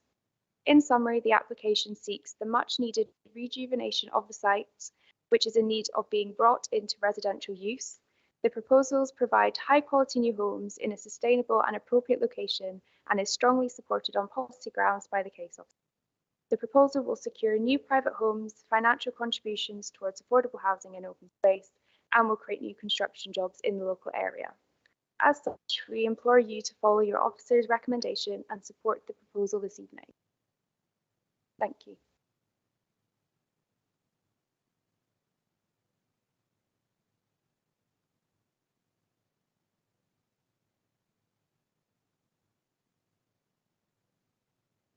Thank you, Chair. How's the resolution of the refuse collection? Has that now been resolved? Yeah, it's on the supplementary papers, Ian. Basically, they're saying they're going to have a management company rather than have the service vehicle. I raised that point at the briefing meeting because they won't enter into that private road, and parking on there was, in my view, concerning. So I think that's what we're saying. You're going to have a management company? Yeah, that's correct. Yes, Chair. Sorry, Paul. Yeah. The applicant. Sorry, Councillor Bott. My apologies. Been granted permission tonight. Got 3 years to start this development. Can you give me a time period when the development will start? The applicant is looking to start on site as soon Can you as possible. speak up? The applicant on for this application is looking to start on site as soon as possible, and the build program will be between 12 and 18 months, but they're looking to start on site as soon as possible. Well, I asked the question, Chair. We granted permission to the Line Arms, this planning committee. Yeah. They've never developed on that site, probably in the last 2 or 3 years. All the Eddish fencing's down now. It's been fly tipped, and it's this council that gets the problem, shifting all that fly tipping. I'll pick that up as well, Paul. I wasn't aware of that. I knew about the planning application. I knew the gentleman I thought was building it out, but I haven't been that way for a long time. So pandemic keeps me here. There we are. Can we pick that up? The old Lane Arms, fly tipping, pick it up with enforcement. Thank you. Okay. Sorry, Steve. Just a quick one, really. We've got a development in Brown Hills at the moment that's going ahead at the Warreners, and the building guys are parking everywhere and anywhere and completely blocking pavements. And I noticed this is right in the middle of a residential estate, and there will be a lot of delivery vehicles and electricians, builders, plumbers parking their vehicles. Could you give me some indication of how you're going to deal with off-street parking for those engineers? Yeah, we've got a condition currently in place for a construction environmental management statement. So the details of that will be included in that as part of the pre-commencement condition. Just for those who didn't quite hear that, what the speaker is saying is that the pre-commencement condition will be that they have to have a management construction plan, which includes parking and deliveries with our highways department prior to them laying a spade in the ground. Okay. Any other questions to the speaker, please? Councillor Underhill.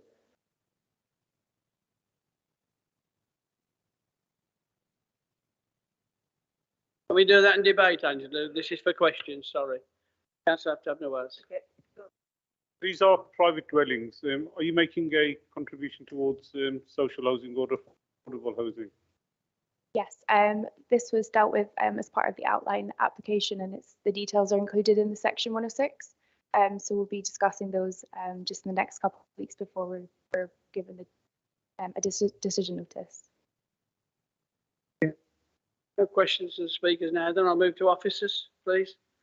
Can I just say that this is most important in relation to the waste collection. I made the point to you at the briefing, and I think this has now come up with a solution because what I'm being told will happen is that the management company will have and bear in mind that the waste collection will be dealt with, maybe dealt with by our people, I don't know, but the back of the refuse truck would reverse into the site, but it wouldn't actually go along the road because it won't be an adopted road. So that's what's being said. But it is, you're quite right, Steve. It's right on the junction there, which is dangerous. Could be dangerous. Are there any other questions? No? Moving to debate then. It's not my area. Councillor Underhill, take you first. Can you put your mic on, please? Could you give permission for this development? It's been a long time coming. Years ago, there were bungalows on that site. It's been left and neglected, and it's been used for goodness knows what else. The church would welcome the sort of buildings opposite. It really would. The only thing that does concern me is the parking. It's very sort of busy in that area. So I heard that that is an issue that you're going to take up. But from my point of view, we should give permission, and the sooner the better, please. Are you moving that then? I'm moving that, Chair. Right there. Councillor Craddock seconded. Right, moving then. All those in favour of that? Clearly carried. Alison, would you like to read that, please? Officer's recommendation.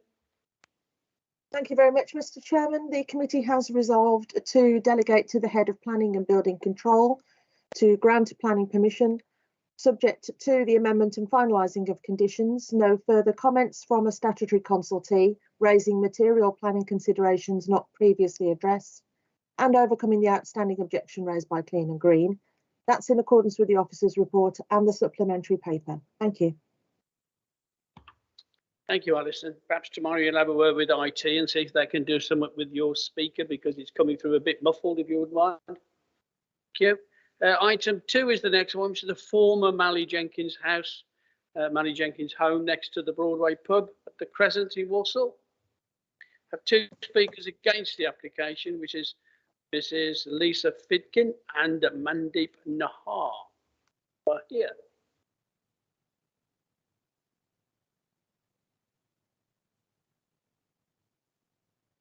Yes, oh, sorry, you were quite right. Read the script. There is a gentleman, Mr. Darren Parr, who's joining us online. Is he on the call? He is. Yes, I am. Oh, Mr. Parr, the rules are you get 2 minutes when I call you, and that's all you get. It's the same all round for the other speakers as well. So I'll just have the presentation first, if we may. Leah, thank you.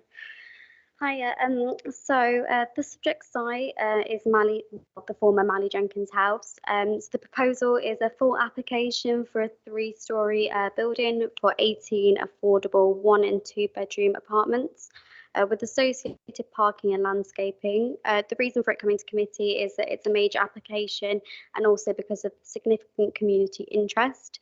So as you can see on the screen, there's a constraint plan showing the cartilage of the site in red. There is a tree preservation order group to the west of the site and some individual tree protection orders. So this is sorry, I can't speak. This is an area of the site. So previously the site was occupied by a residential care home, and this was clarified in the supplementary, and it's now being demolished. This was subject to the approval of the prior approval consent granted last year. The site is relatively level, however, it does rise to the northern boundaries. The surrounding area is predominantly 2 to 3-storey brick render houses and apartments. To the east of the site here is the Toby Carvery restaurant, and to the north of the site there is an approval here for 14 dwellings. It's not in a conservation area and it doesn't comprise a listed building. So this is an existing site plan showing where the building, what it says to be demolished, but it has now been demolished. And this is a proposed site plan showing the layout. So here will be the 3-storey apartment building, and there'll be parking to the front and a communal amenity area to the rear of the site.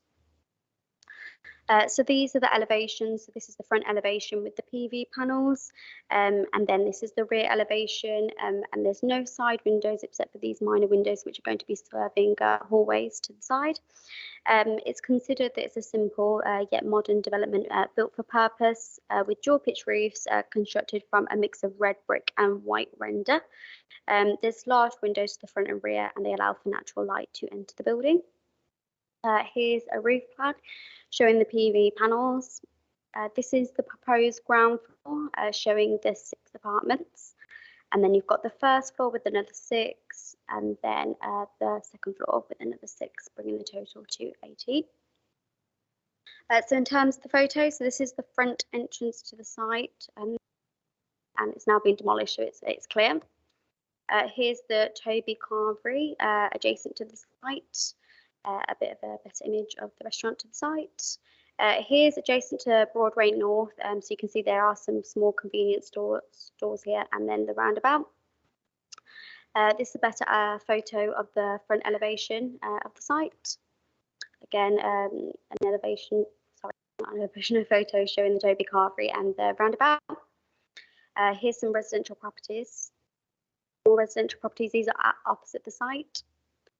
These are further afield, and you can see the apartment buildings here and here.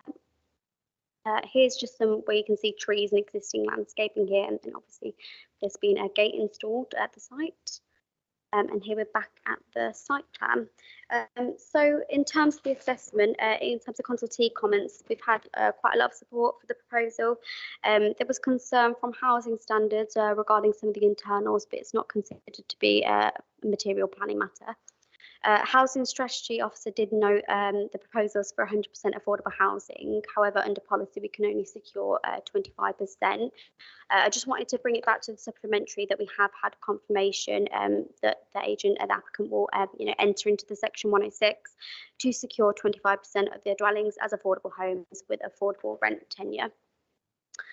So in terms of neighbour objections, had Councillor Singh Sohal objected to the application and has forwarded comments from neighbours. The WS1 Action Group submitted a residence petition. This was signed by 186 residents.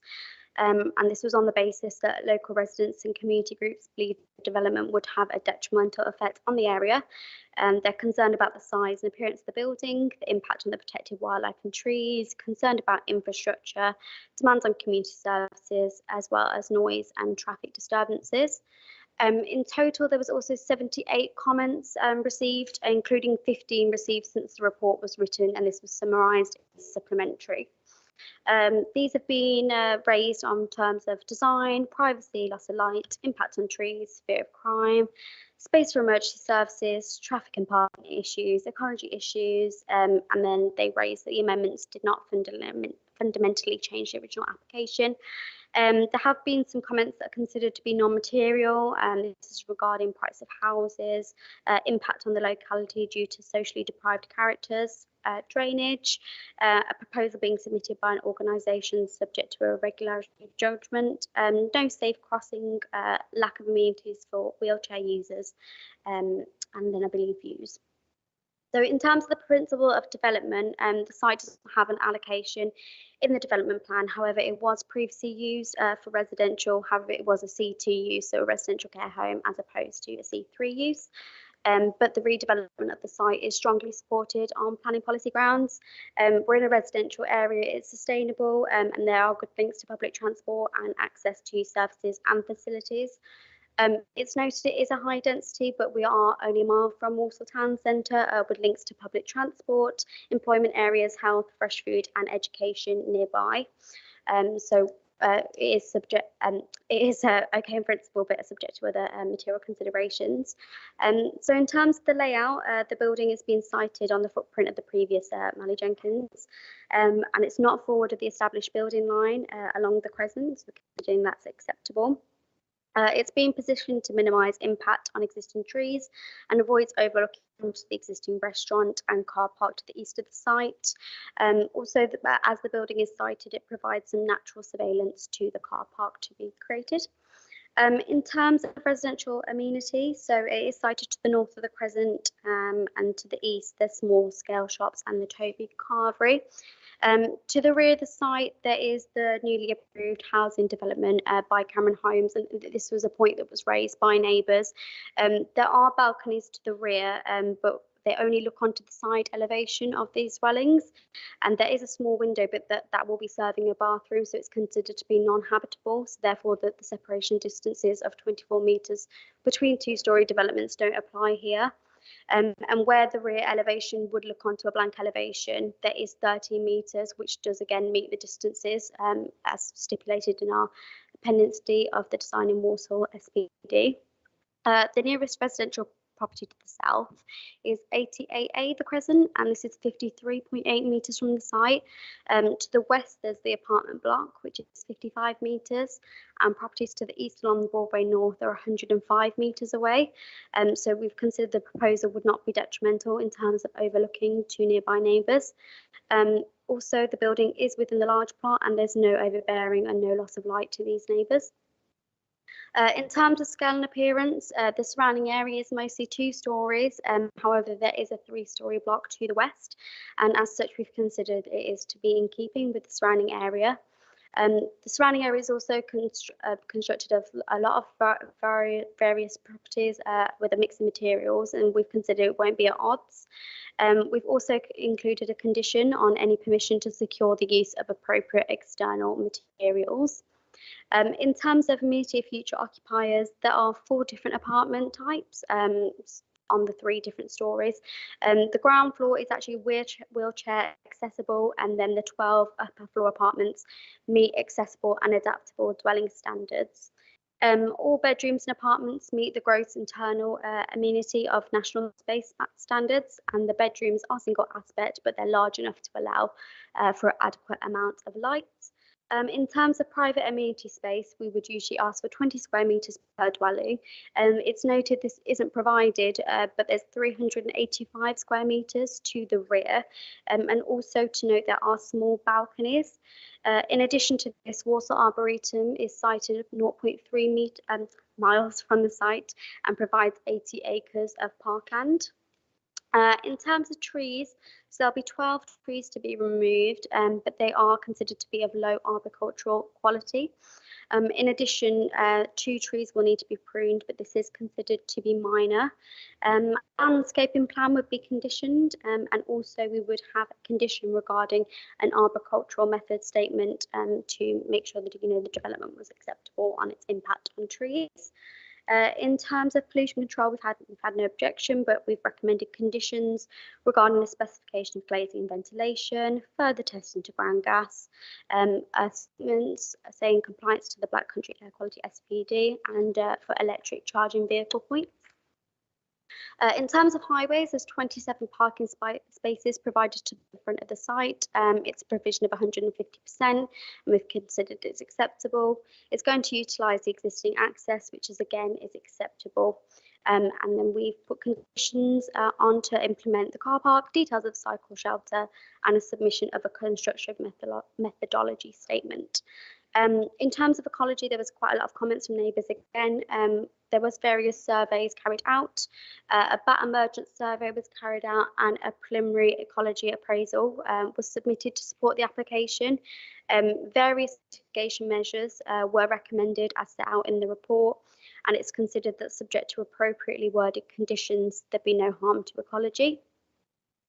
In terms of security, the development follows the principles of secure by design, with boundary treatments being 2 metres high to restrict access to communal areas.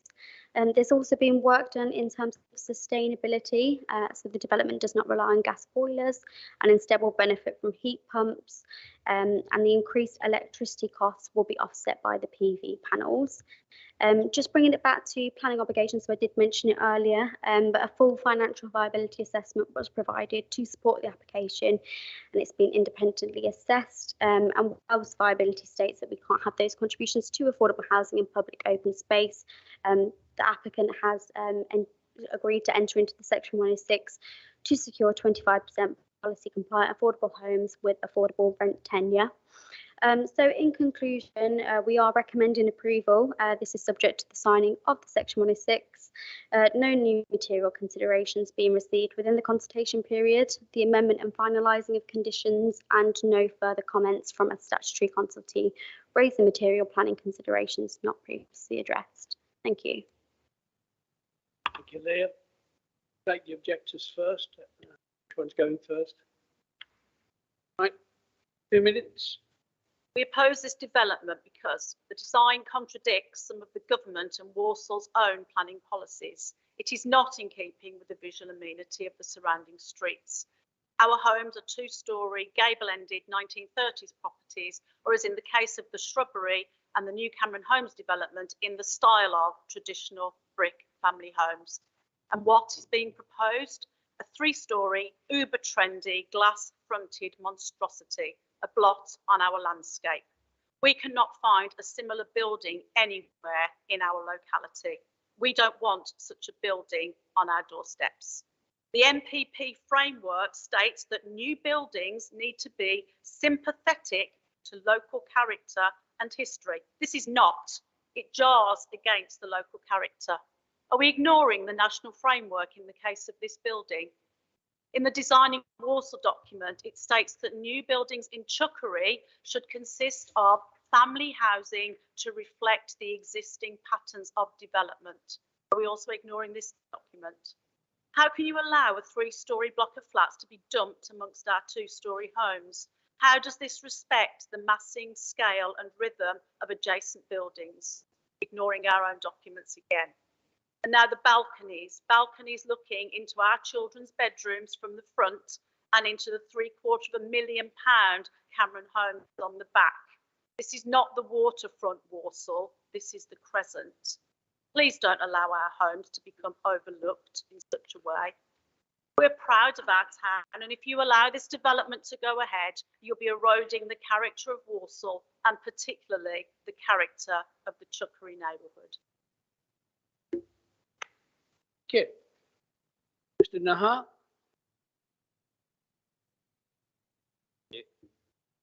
Further through the words of my neighbour, Lisa, we have the following points to raise. Affordable housing should be no different from the neighbouring open market as stated in the Walsall Council planning documents. If built, these houses will not fit with the existing area with its modern design, balconies and 3-storey height. Our green space is also a concern. Concern around the plot size will not allow for replanting and replenishing greenery as promised. The developer completely ignored Walsall Council in your encouragement to consult with the community rather, and in doing so has brought us to this meeting. A quote from the MPP framework: design should be developed with local communities so that they reflect local aspirations. Our aspirations are relevant. Abington totally ignored the impact on their near neighbours and on the neighbouring community. Not a great start to community relationships as referred to in their mission statement. We have further concerns regarding the housing association. They've recently been downgraded by the government in the most recent inspection last year.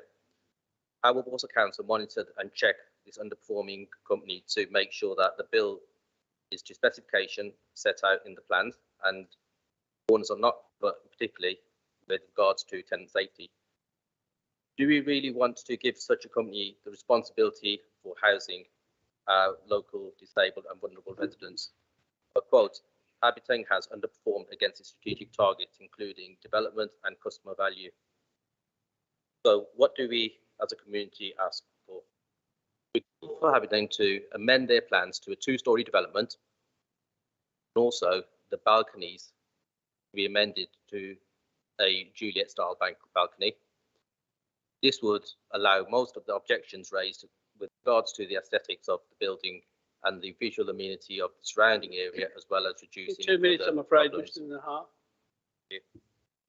Colleague was a bit more of a gallop, but there we are. Mr. Parry, you are our virtual attender. You have the same. Mr. Parr. Can you hear me? Yes. Right, thank you. My name is Darren Parr. I'm from Acanthus Douglas Architects. Thank you for the opportunity to speak. I just want to take this opportunity to explain more about our client, Abington Housing Association, to alleviate some of the concerns because they are not a traditional registered social landlord. Abington specialise in the provision of wheelchair accessible housing. They work to demonstrate that it is possible to design, build and manage accessible housing as part of a mixed and integrated community. They also promote the idea of universal housing as a principle which should be underpinned all new residential provision. We have worked with Abington over the last 7 years, and we have seen firsthand how the homes they provide genuinely change people's lives for the better, offering residents the opportunity for independent living, which they otherwise might not have. 1 in 5 people in the population is disabled or has a chronic illness, and nearly 1/3 of households are 65 or over. And as the fastest growing demographic, this figure is set to grow. The homes proposed will assist in meeting Walsall's identified and acute need for accessible housing. These people represent some of the most vulnerable in society and whose housing options are currently severely limited. Without housing of this type, many will be forced to live in unsuitable temporary accommodation, which not only comes at a huge cost to the council, but also severely limits people's life chances. The homes will be let at genuinely affordable rents. 6 of the homes are designed to full wheelchair accessible standards, and the remaining 12 built to a standard which is adaptable and suited to a person of lesser mobility. The homes benefit from level entrances, wide doorways, wide circulation zones, level access showers, and private amenity spaces, which are becoming more and more important in the current pandemic. The accessible homes located at ground floor level will have full rise and fall kitchen worktops with generous storage areas. Coupled with this, the scheme offers high levels of thermal insulation, enhanced mechanical and electrical specifications. Mr. Perry, sorry. That went very quick. Right, thank you. Thank you. Right, any questions to the speakers, please? Dr. Abnawaz. Well, the speakers, just explain to us the area within which this development is proposed. What are the houses like? And tell me a bit about the community in the area. Thank you. So basically, we have the Toby Carberry, we have the ground where Marley Jenkins was, where the developer wants to develop. Next to that, we have the shrubbery, which are 3-storey apartments, but they are built in a gable-ended 1930s kind of style. They are in is it a 10-foot wall that surrounds that, and then obviously it's called the shrubbery because it's covered by lots of trees. That's sort of not visible. And then, so right opposite the ground where they want to build are our homes on the end of Boscobel Road. And we will be looking out onto a 3-storey block, which is just not in keeping. So all the houses in Boscobel Road are mainly detached, 2-storey. Orwell Road is the same, sort of, it goes into the next road. So that's the surrounding area. Is your major objection the style in which this is being built, or the size of this build? It's the 3 stories. And the style is just not in keeping with, I don't know whether it's called arts and crafts in the jargon. That is what we are surrounded with, and all the other properties, even the new Cameron homes, which are going to be built directly backing onto the development, are in that sort of style as well.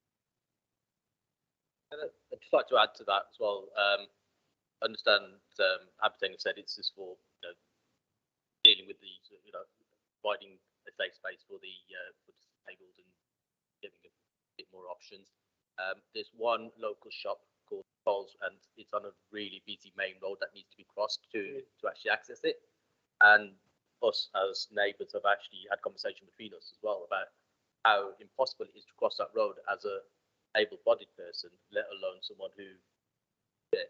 So it just doesn't make sense, to be honest. Councillor Sain. Thank you, Chair. Living in Chukri myself, I know this area quite well, Mr. Chair. But my question is that this application, you said it's going to have an impact on you and residents there.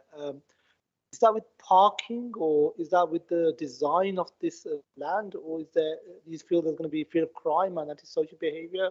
What sort of issue you think you're gonna be affected if this application is granted today? We've talked about the style of it because we thought planning was going to let it go ahead anyway, but there will be an awful lot of traffic. We have a lot of traffic during the weekends from the Toby Carberry. Our road is full with cars. We also have the boys' school, the boys' grammar is at the other end of the road, and parents do park all the way up our road to pick up their kids just to spread the traffic out a little bit more. So there is an awful lot of parking issues already. So obviously with the great amount of cars that this then generate, then there are issues with drainage in our road. I'm not a drainage expert, but we have to rod our drains frequently. The main sewer runs down the middle of Boscobel Road, and we're just very concerned about the amount of effluence that's going to be flowing down.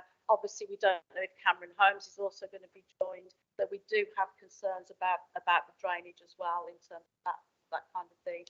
There is, from some of the neighbours, a fear of crime because we're not sure what sort of tenants are going to be there, but they're imaginary at the moment, and we're not clear whether these apartments are for sale, whether they're for rent. That hasn't been made clear, and it's been very, very difficult to get any information from the developer. We'll ask that question in a minute. Councillor Rassab. Can I ask type of people live in the area? Yeah, what type of residents are living in the area, like the age group? Very mixed. So there's quite a lot of elderly people on Boscobel Road. We've got younger families with children, with small children. So it's very much family, street parties going on. There's quite a community around, and we walked the streets and got the petition going, and that's what we found as well. The mixed ages, families, quite a lot of young children. Okay. Yeah. Councillor Murray, then Councillor Waz. Thank you, Chair. I think I heard you say that this application contravenes one of our own planning documents, Warsall's own, and also a national planning policy. So could you outline those two documents and what they are and what a little bit more, please? Yeah, I am a lay person. This is just from reading, and so I'm, I hope that I haven't got anything wrong. But the national planning policy for buildings states that new buildings need to be sympathetic to local character and history. They should be in keeping with what is in the surrounding area. And then in the Designing Walsall document, which I think Leah referred to as well, it actually states that in Chuckery, there's a page specifically on and on what designs should be allowed in Chuckery. And it does say that buildings in Chuckery should consist of family housing to reflect the existing patterns of development. That's in our own document. We get the officers to address that, John. One at a time. Councillor Waz. Thank you, Chair. Just a question for the applicant, if I could, or the agent. Yeah. On page 68, where you got consultation replies, can you just address the issue about housing standards? Because the housing standards officer has said there's concern regarding the bathroom and kitchen areas not having a window. Flats on second floor, escape route from living dining room areas through the kitchen, which is a high fire risk. Can you just address that, please? Have you got a copy of the report, Mr. Parr? Have, yes. Yep. We, in terms of the means of escape through halfway down. Yeah. In terms of means of escape through the kitchen, we've employed a fire consultant to review this scheme as the design's developed. Our client is very aware of the type of vulnerable people with physical mobility needs, which the apartments are designed for. So they have agreed, or they're intending to install sprinklers within the apartments. A building of this size doesn't dictate through building regs that you need a sprinkler system, but they're going over and above building regulation standards to do that. And as for the bathroom window, yes, the bathrooms don't have windows. The living room, kitchens have large, deep windows offering natural light through to the rear, which was deemed acceptable. Okay. Chair, please. So the bathrooms aren't going to have a window. So the living room has a window. So are you expecting them to keep the bathroom door open so they can get light in from the living room? I don't understand why you wouldn't put a window in the bathroom. It's not uncommon in an apartment scheme to have bathrooms without windows. In fact, it's probably more uncommon to have a window into a bathroom. All the bedrooms have large windows. The living rooms have large, deep windows offering natural light. So no, I wouldn't expect someone to leave a door open to get natural light into their bathroom. What about kitchen areas not having windows?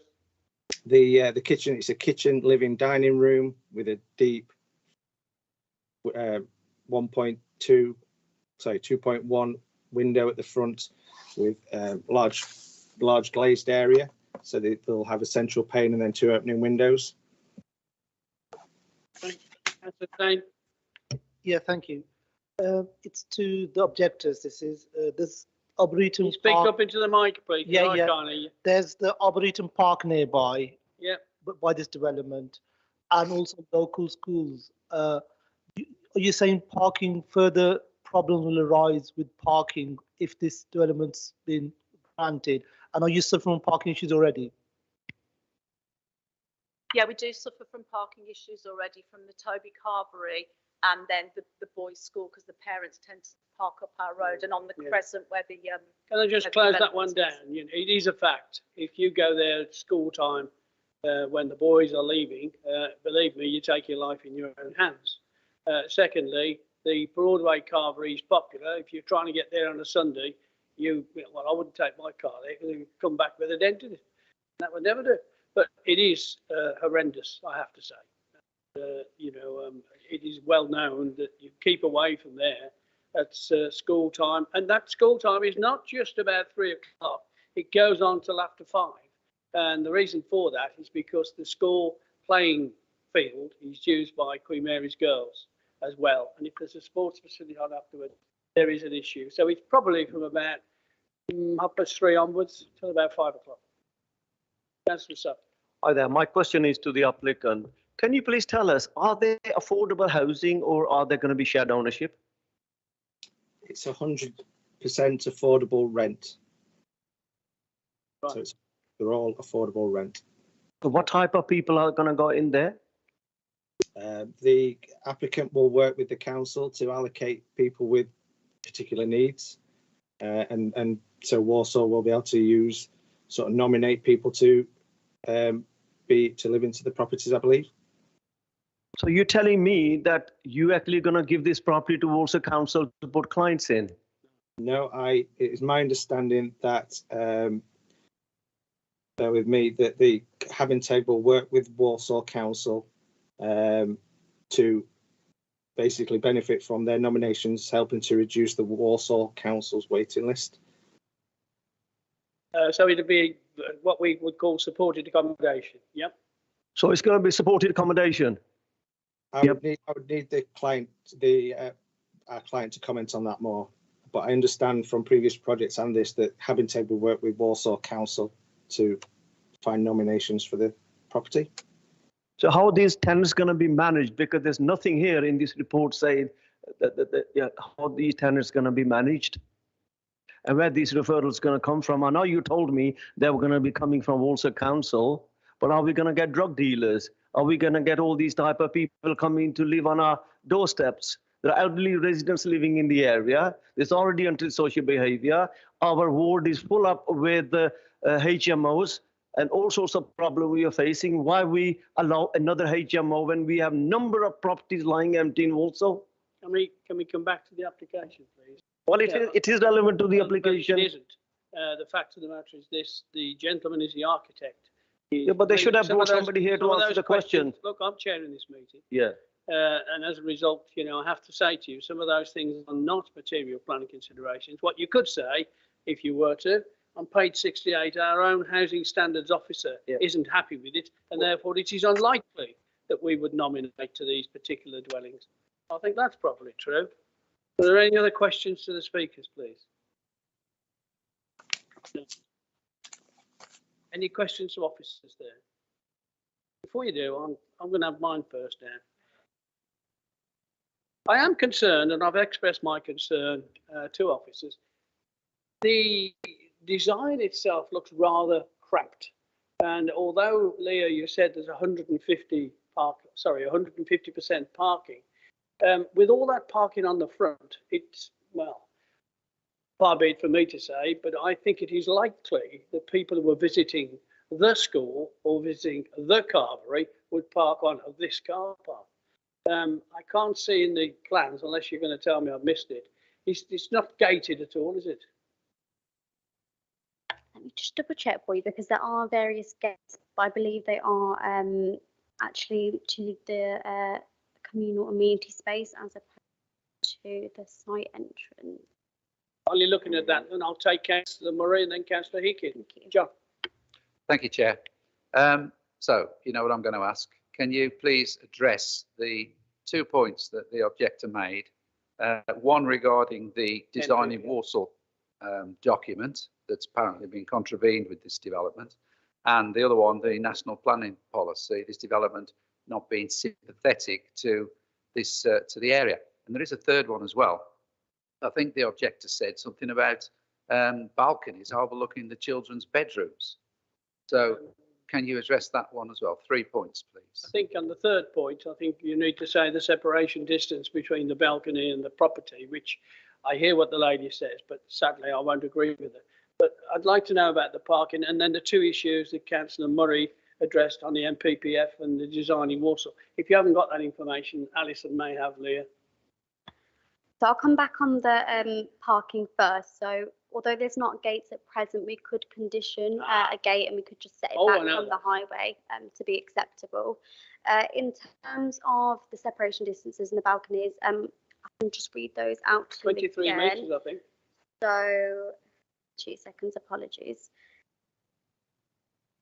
So the nearest residential property to the crescent was 53.8 metres away, then the apartment block's 55 and Broadway North is 105 metres away, so there is sufficient distance. It's not going to be directly overlooking, and I did talk about the Cameron's Homes development as well. It's not looking onto a habitable room, so it is considered to be acceptable and does meet our standards.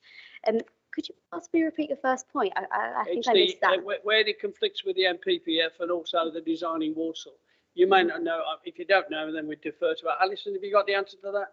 I was just going to say the element about being in keeping with the surrounding area, because this is a large site and the building is sort of isolated on its own, if you like. It's not viewed directly in comparison with any immediate buildings adjacent. And I think the speaker mentioned that there are 3-storey buildings in the vicinity, so it might not match that in its design, but it's matching in its scale and height. And obviously design is subjective, and the applicant has tried to inject some modern design into this.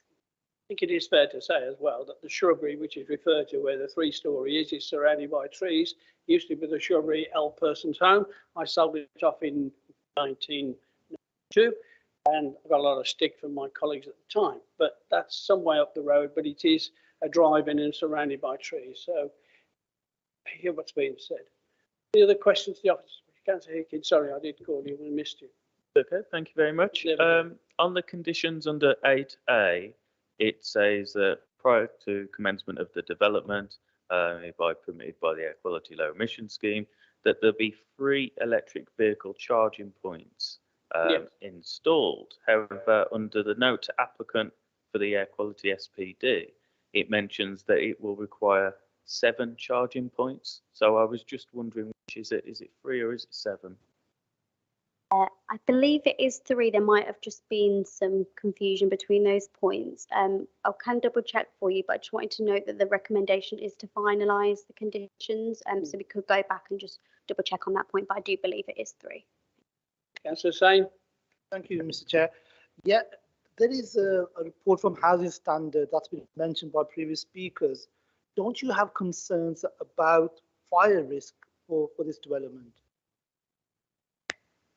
In regard to, I believe West Midlands Fire Service have been consulted, and they haven't raised an objection to the application. But did they reply, Leah? Yes, I do believe they have. Just let me.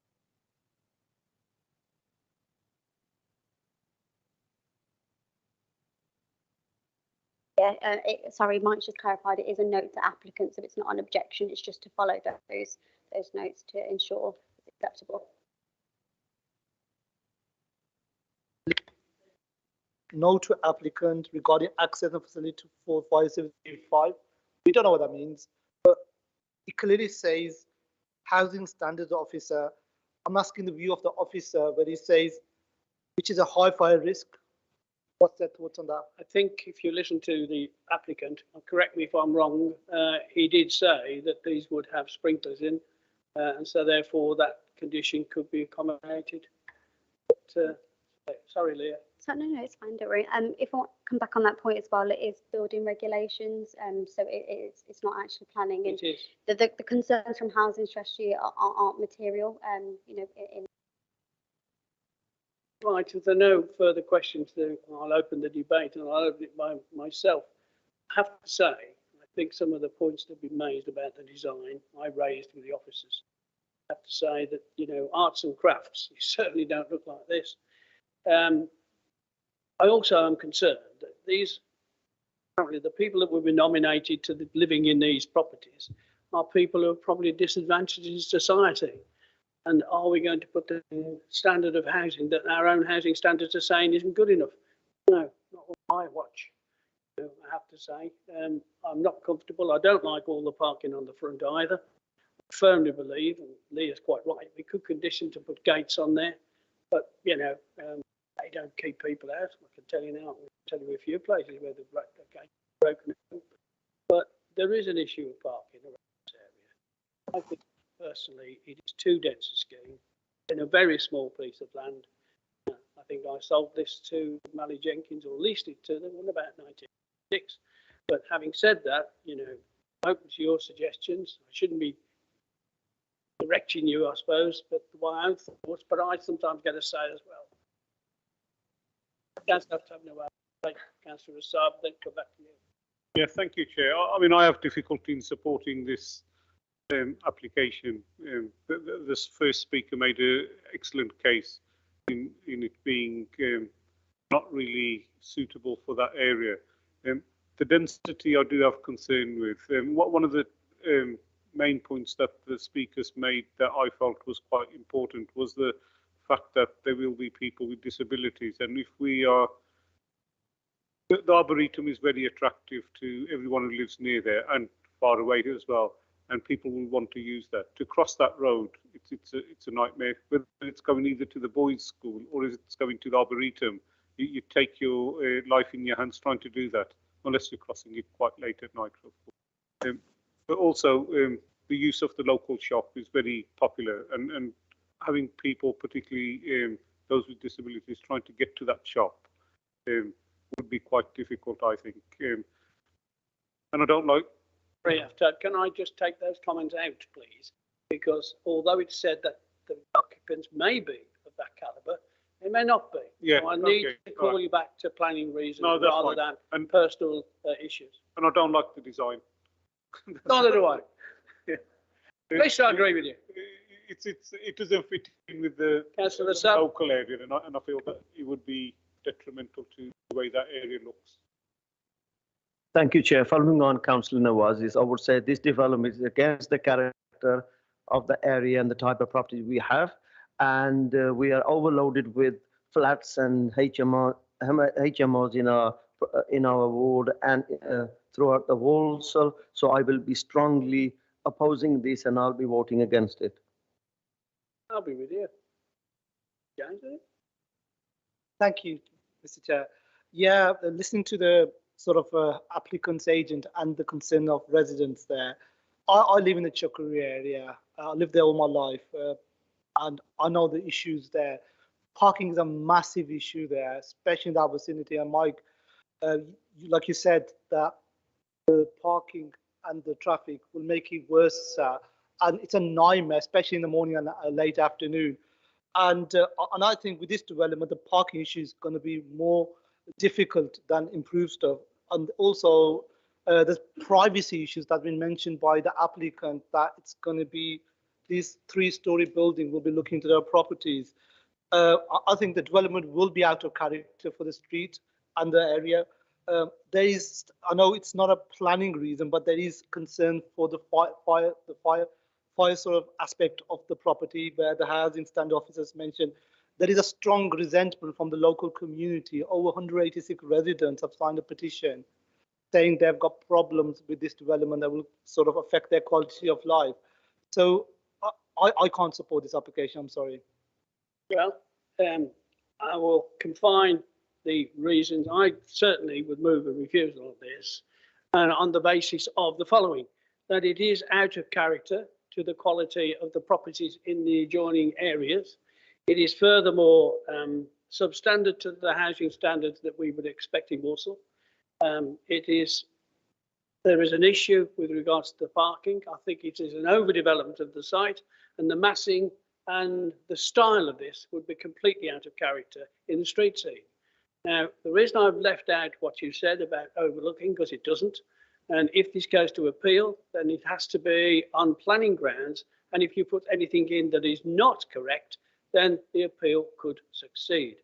So that is my reasons for saying that we should refuse this, and therefore I would move that. I get a seconder? That's after having a waz. Right, are there any comments in relation to the resolution I've now put to you? No. Right, that being the case then, I will take the vote. All those in favour of the refusal on the grounds I've given? That is unanimous. Thank you. Mr. Chairman, are there any? Mr. Chairman, would you like me to read out the decision? Alison, can you just read that, please? Thank you. The committee has resolved to refuse permission.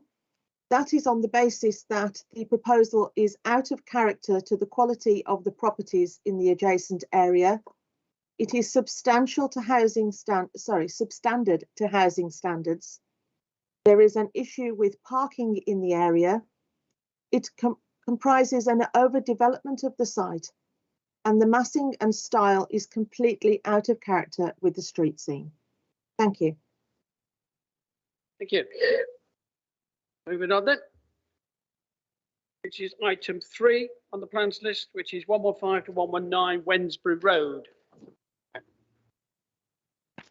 Thank you for coming.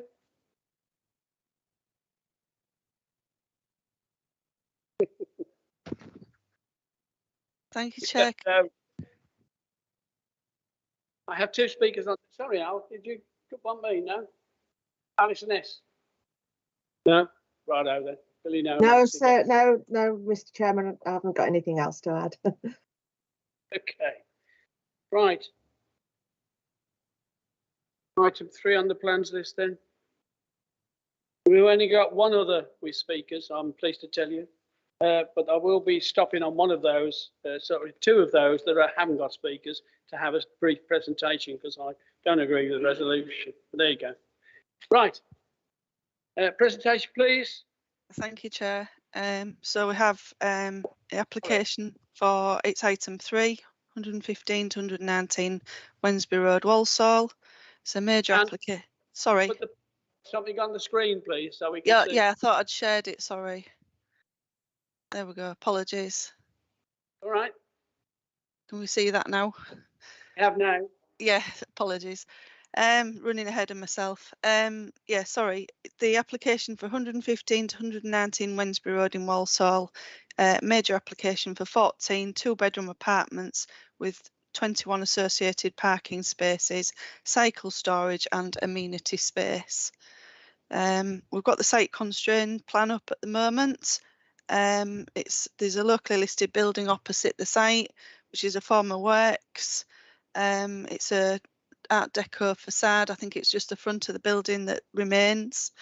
The site is primarily a mixed use residential and commercial area with a place of worship to the rear of the site.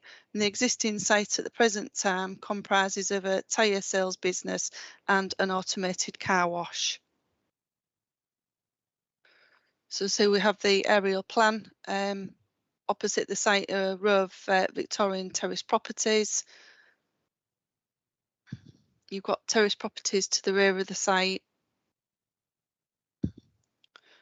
We possibly increase the size of that because I. Yeah, could you make that bigger, Anne? I can make it. Please. Is that better? Yeah. Yeah. Jolly good. I have to use a trombone to read things. Yeah. So yeah, so there's a site. The block. I'll go on to the plans in a moment. But primarily, the development will be in this area with the car parking and bin and cycle storage facilities in this area of the site. And the site backs onto the local mosque car park. So that's the site red edge. I'll make that slightly bigger so you can see that.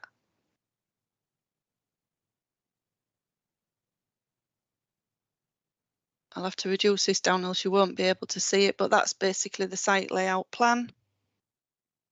It's just illustrating the hard and soft landscaping areas and the parking spaces within the site. The existing access will be utilised but improved to facilitate the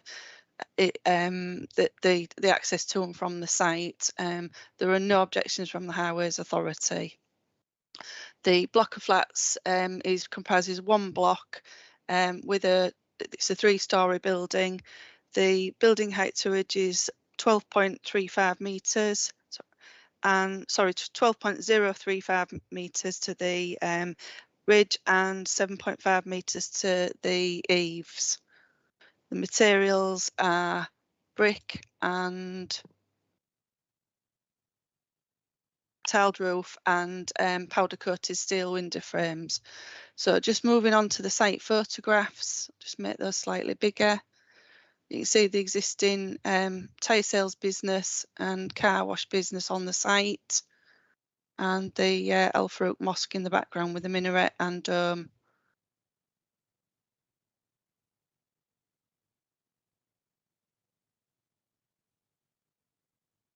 And this is a view towards the site entrance from Wednesbury Road. You can see the housing in the background, and this is the locally listed building.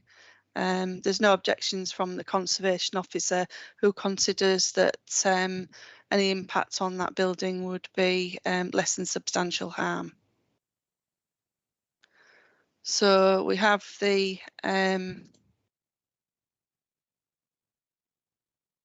elevations. I'll just have to minimise that slightly so that you can everybody see that? So this is the front facade facing Wednesbury Road. This would be the southeast elevation into the rear of the site and the car park. This shows a two-storey building at the back, so it does drop down, so it lessens the amenity or the likely impact on amenity to nearby residents. This would be the view as viewed from the adjacent road. It's I can't remember the name of the street now, sorry. I can look, if I can just go back to the, sorry, is it Milton Street? Sorry, my apologies. I'm not local, as you know.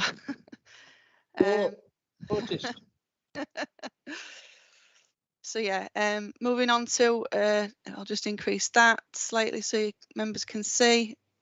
This would be the view from Wednesbury Road as like a 3D image, just to give them a better idea. So as I said, the proposed materials are mainly brick and tile, with glass balconies to the frontage, which will provide some amenity space. There are also amenity spaces provided within the site to the rear of the building that was shown on the landscape plan. There's a landscape scheme proposed. So that's a site in context with the existing area based on a 3D view of how it would sit within the site.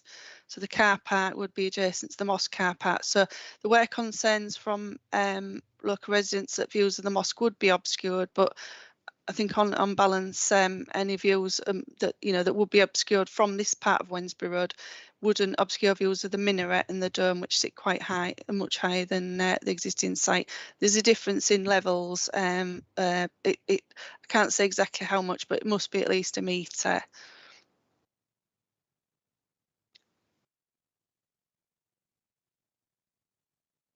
Diane, I think we've got the drift of that. Yeah, thank you. So this is a plan showing shadow from the building, just so that members can see what shadowing is likely to occur, so that it's clear that the amenity of nearby residents are not going to be affected by any loss of light. Most of the shadows contained within the site or onto the adjacent highway, so it's unlikely that the nearest occupier is this property.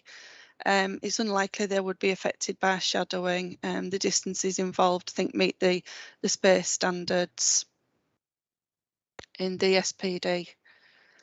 And finally, we're on to the layout of the proposed flats. They're all 2-bedroom properties. I'm not 100% sure what the tenure is, but I understand from the agent that it is their intention to develop the site. It was more of a speculative development, but so it's likely that it probably would be that they'd be either for sale or for rent. The scheme doesn't require affordable housing because it doesn't, it's under the amount required. It's 14 apartments. I think it's any more than 15, then affordable housing would kick in. So the recommendation is for approval, subject to the amendment and finalising of conditions, with what Section 106 agreement for an off-site public open space contribution.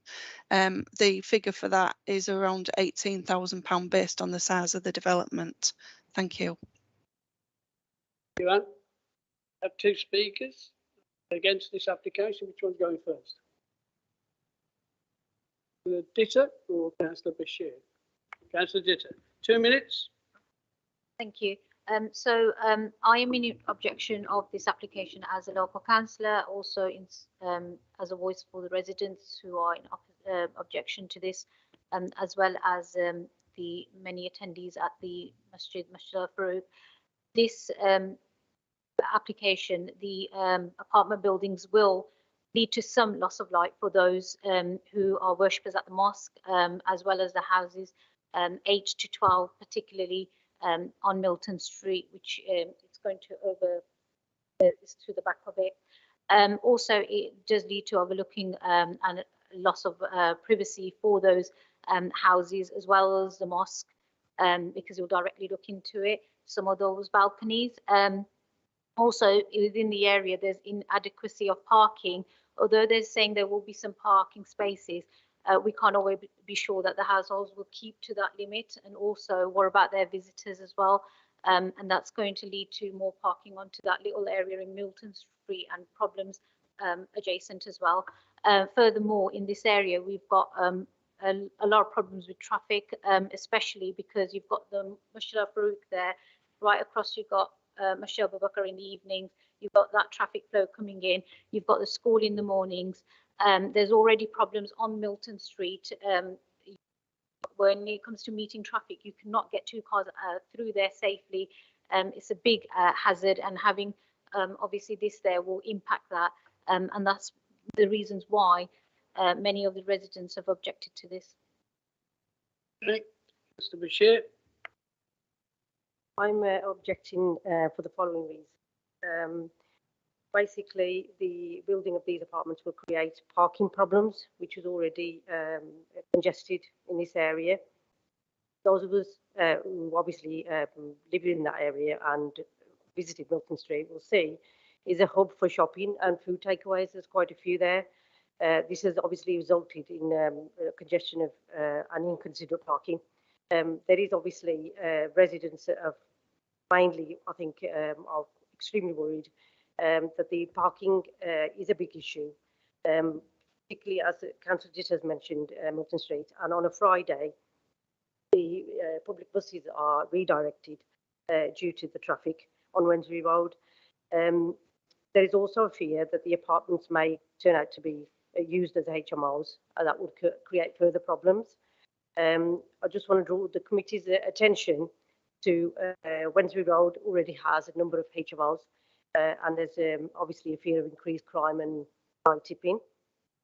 The apartment's height and design is also out of sync with the surrounding buildings. And as Councillor Ditter has mentioned, there's a block of natural light for some of the residents at the back, particularly Earl Street. There's also concern of loss of privacy for some residents. He also mentioned the mosque, the adverse visual impact, because obviously the mosque is a major iconic place there, recognised for its architectural design nationally. The community's obviously safety concerns because there is a madrasa at the front of the building, Abu Bakr, and a school. The increase in traffic and construction will cause safety issues for the school and the madrasa in the evenings. And finally, the site, for those who know, there's an old petrol station, and there are concerns that the fuel tanks are still buried underground and the land will be contaminated, and if excavated, it will have detrimental impact on air pollution, causing health issues for people living in and around the site. Okay, thank you. A bit over there, but still. Right, any questions of the speakers, please? Straightforward. Tab. So I know they said it pretty well, either of the speakers. Fridays is a nightmare, and I know from some previous voluntary posts I've held that the buses get really irate with the traffic on a Friday. Can you just explain the level of disruption that happens on a Friday afternoon due to traffic, not only from the mosque, but also from traffic coming into Walsall, going out of Walsall, going to the shopping centre, but also from sort of people coming and going from the schools? As you just mentioned, and my as well, especially on a Friday, and generally every day there around those hours of school and madrasa, on the main Wednesbury Road, I don't know if you've visited there, but you're going to be stuck in there for a good 10, 15 minutes. Get out, especially on a Friday. On a Friday, it could be longer, over to half an hour. And because what you've got is people parking, and then you've got traffic coming from this side, traffic coming from that side, traffic coming from Milton Street, traffic coming from Westcott Crescent, and it does create a big jam for some time. And then Milton Street, obviously, as we know, the buses had to be rerouted because you couldn't get on a Friday. You can't get the bus down that side.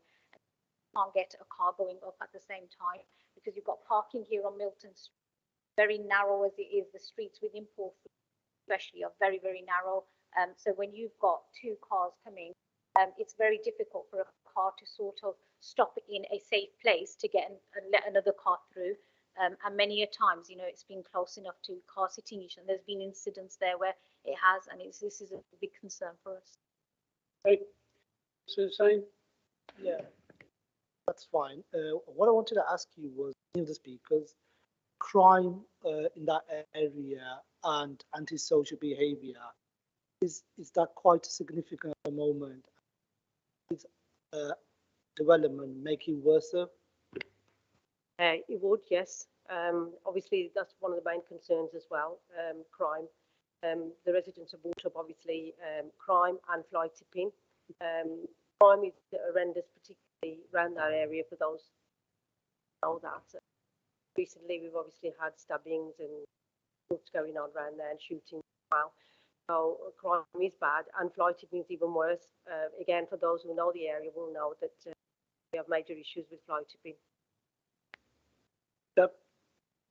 Thank you, Chair. One of the other concerns that I've seen around that area is the movement of children, because there's schools there. Can you just explain to me what there exists in the area where kids are using? I know there's Porphyry School at the top, but there's the Abu Bakr. If you want to explain, please. So what you've got is on Wednesbury Road, where the front part of these apartments will be right across there. You've got, during the daytime, you've got Abu Bakr Junior School, primary school, which is operating from 9 till 3. Few doors down, you've got the nursery. And then in the evenings at that same location, you've got the evening classes, which is running from 4:30 till 7. Right next, behind the buildings, you've got Mushraf Farouk. So you've got the madrasa there. If you go further slightly down, you've then got the churches. And then a little bit further down, you've got the Jamia as well there. Now, when we're talking about children here, you've only got the traffic lights on one side there, and where the roundabout is, where this is. So you've got children coming out of Milton Street, Mushraf Farouk. You've got children coming out to there. You've got the Porphyry Juniors not far as well. So then obviously that is a safety concern for the children as well there, because we haven't got enough traffic. Okay. Any questions to officers? Just one, Chair. The council just then talked about the crossing that we've got. The crossing will go straight onto the development, won't it? Is it straight in front of the development? Somebody can tell me, please. Anne, can you answer that one? I can, because I'm not 100% certain. If somebody else might be able to step in, I'd appreciate that. Just also wanted to highlight that, the apartments are 2-bedroom self-contained, so it's unlikely that they would be suitable for HMO accommodation. And just to mention that the Coal Authority have asked for a condition in regards to further investigation with regard to ground stability, plus a remediation strategy and report, because the site's in an area of shallow coal mining, so just wanted to highlight that. I didn't realise I asked all those questions. I wondered if we'd got a highways officer to answer the question. I don't know whether it's Jag Ron today. Jag Ron was on the call. Jag, you still with us, or you fell asleep? With a bit of luck. I'm still with you, Councillor. Right. I'm just trying to bring it up onto the plan. There is a pelican crossing, but I'm just trying to locate the exact position of it, and I think it is in between the vicinity of 150 and 142. I'm just trying to confirm that on Google Maps. Can I just carry on then, Chair? Because yeah, if you could, it's questions to officers. Have you got a question? Yeah. Thank you. Right. I think much has been said on this. If I haven't got any questions, I'm going to move to debate. Much has been said, many of which is not material planning considerations, I have to tell you. And we've got a redundant garage, and just to address the point that was made by the objector, it's not uncommon to take tanks out. They can fill them with concrete. They normally take them out and put anaerobic things in to eat away the contamination. And Marco Longa used to do. That was his job. It was his job. But having said that, you know, we've got to concentrate our minds on what is before us. It's a block of apartments, which is certainly my recollection of this site is in keeping with the old Sister Dora Hospital, which is by the little island further down. The brickwork is very similar, and we've now got a redundant garage and tyre fitting place and car wash. Ask myself the question, which one would I rather have? But, you know, I'll put it on the table for you, really. Have to. Sorry, Chair. One of the main concerns for me, and I don't think it's adequately met, is how they would deal with the congestion and the traffic issues in that area. For people who live in that area or go through that area, I sometimes go through to get to the doctors, and I'll go to the different mosques there as well. It's a nightmare. I've been late for many appointments with the doctor just because I've got stuck on that way. This all. I'd make a point there. Why is it you've got priority and you can get to a doctor because nobody else can? But I'll try my best to get there. But you lost my point now. But I do feel that the traffic situation will be made worse. Yeah, but that can be conditioned by way of a construction and management problem, which we had earlier on at Charles Street. Yeah. So I do feel that the issue here for congestion and for parking in the area, particularly on a Friday, is going to be really difficult. And I think for me, that's a strong enough reason to not support this application. And therefore, I will move, if I could, Chair, that this application is on the basis that, And the reasons are? I was just going to say, on the basis that this development will add to congestion, which is already at a level that is very disruptive to the locals. There is further danger to children in the area from increased traffic if this was to be implemented, and there's a lack of adequate parking, in my view, in the area, and it will be exacerbated by this development. Well, you can move that if you wish, and sadly I won't be supporting. This was a petrol station. There'll be more traffic moving to the petrol station than these apartments. Who seconded, I guess? Say a few words. Yeah, I'm going to call Paul Buck. Yeah, Mr. Chairman, may I speak when you have a moment, please? Sorry, Alison. Sorry, Mr. Chairman. I just asked if I may make a comment when you have a moment, please. I've got more chance of understanding Anne than that. Go ahead, sorry. Good, Anne, Alison. I just wanted to add that Councillor Nawaz asked if referred to the lack of adequate parking, and I just wanted to ask if that was reflected in the report or contrary to the report. I think from what I've seen, highways were satisfied of the parking arrangements, which is what I was saying. I did say, well, you can move that, but sadly I can't support it. The report is contrary to that. Furthermore, the traffic movements of a petrol station, if it were to be reopened, which would not need planning permission, would be far more, especially with the price of petrol at the moment. The difficulty then with the mover's proposal is that it relies upon an existing situation, not the application, and that would not be able to stand up to scrutiny at appeal. Okay, Councillor Boss. Thank you, Chair. I've listened to the two objectives, naming the ward councillors for the area, how they know the issues that's involved with this planning application. But I must refer back to the planning application itself. Not one has objected to this planning application. And I feel if we turn it down and they went to the Secretary of State, grant it on an. Thank you. Probably right. Councillor Sain? Yeah, I think just for the record, there is 21 objections to the proposal and 47 signed petition from residents on the report. That's from the officer, just for the record. The two ward councils are here, they've represented their residents and people there.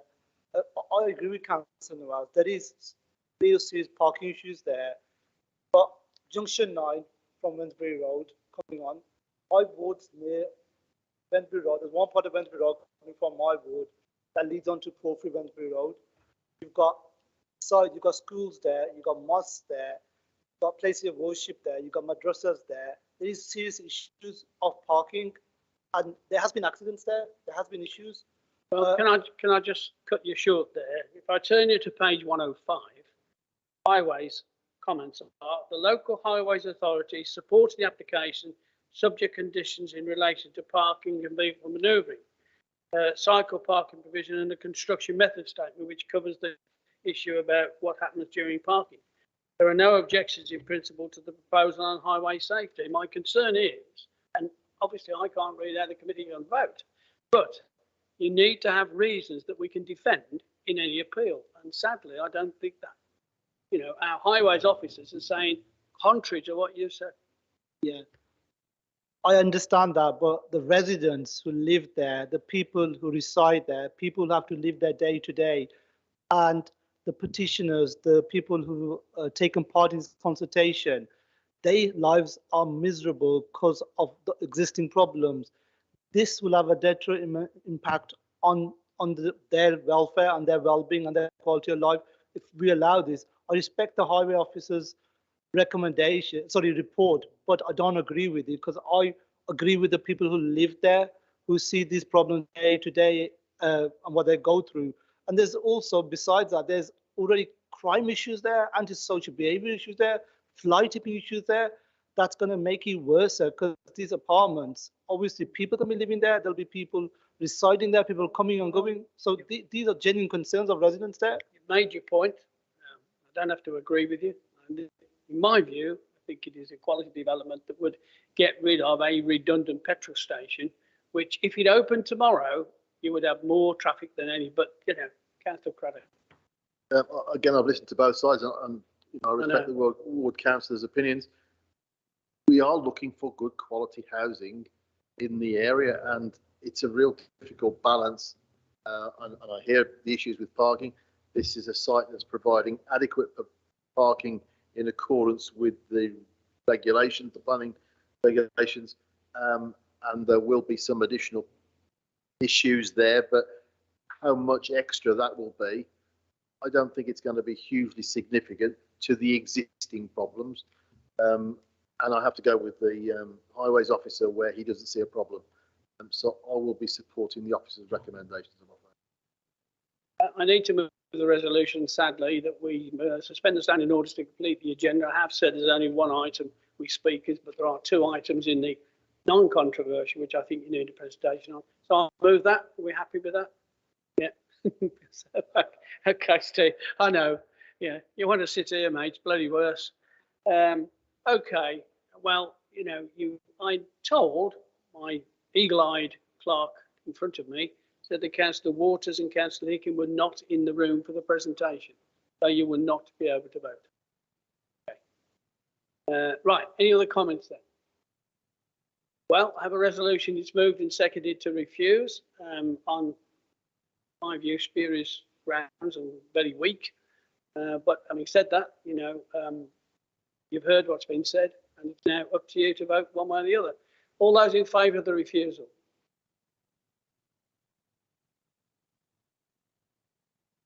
Against? Oh dear. That's approved. Moving on then to item 14 on the plan. Chair, can I just raise a point? Yes. Isn't it the procedure that the motion's failed and you have to move a approval? We'll do that if you wish, but I gave my cast of vote in favour, so therefore it's approved. But, Yeah, sorry. Am I correct in that, Alison? Last time you've done it the other way. Alison Sargent, sorry. Oh, sorry. as I'm remote, I can't see the vote. Sorry, it was 6-6, I'm told, and I casting vote in favour of approval. In that case, the motion has failed and there's no other motion being put. So unless someone wants to put a motion, it does need a motion placing on the table. Quite right.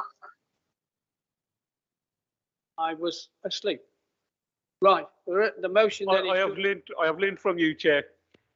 You've got one on me for a change, which is highly irregular, but then again, it's been a one of those weeks, I'm afraid, one of those weeks. Right, resolution is sent to approve the officer's recommendation, which I will move. It's been seconded by Councillor Craddock. All those in favour of that, please.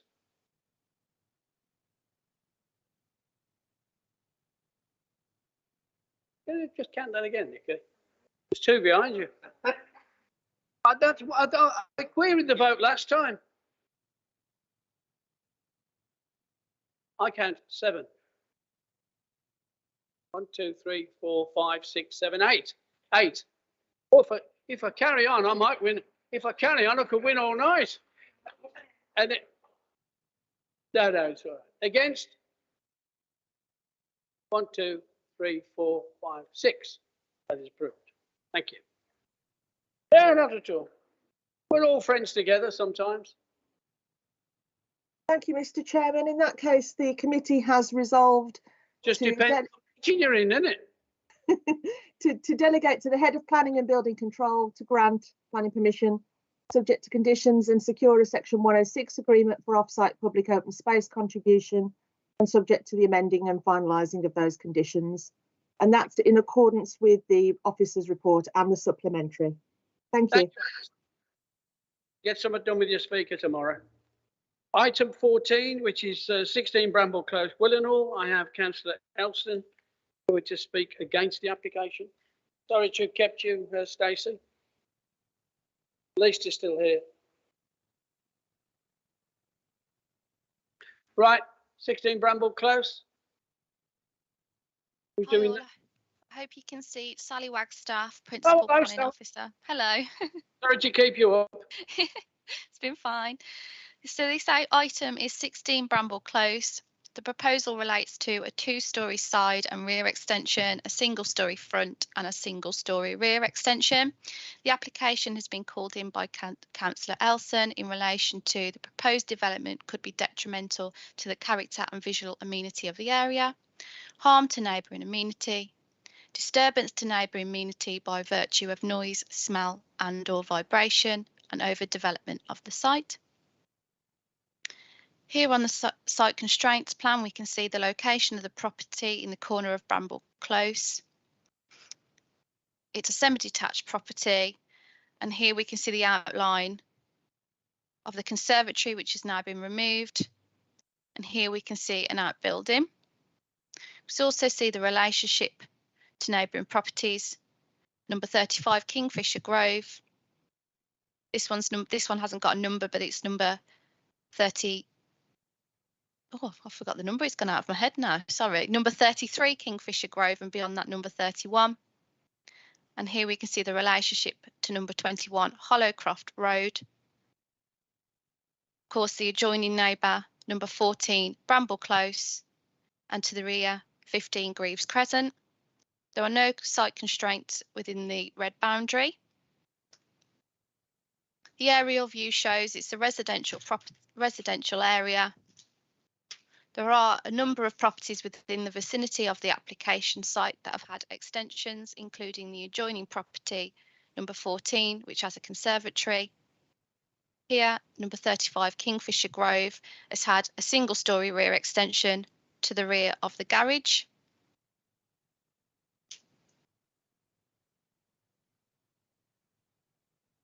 Can you see the block plan? Would you like me to make that a little bit larger, because I am aware that it's quite small? Yeah, you can see. Yeah. So here we can see the block plan and the extension, sorry, that wrap round the application house.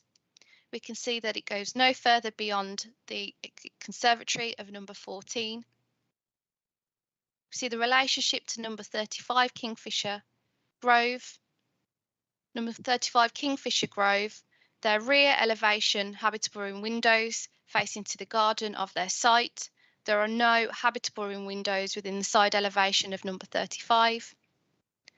And here we can see number 33, Kingfisher Grove.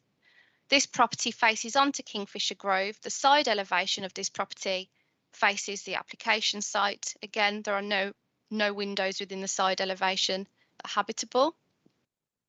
And here we can see number 21, Hollowcroft Road. This is the rear garden of the property, which faces onto Bramble Close. Number 15 at the rear, Greaves Crescent.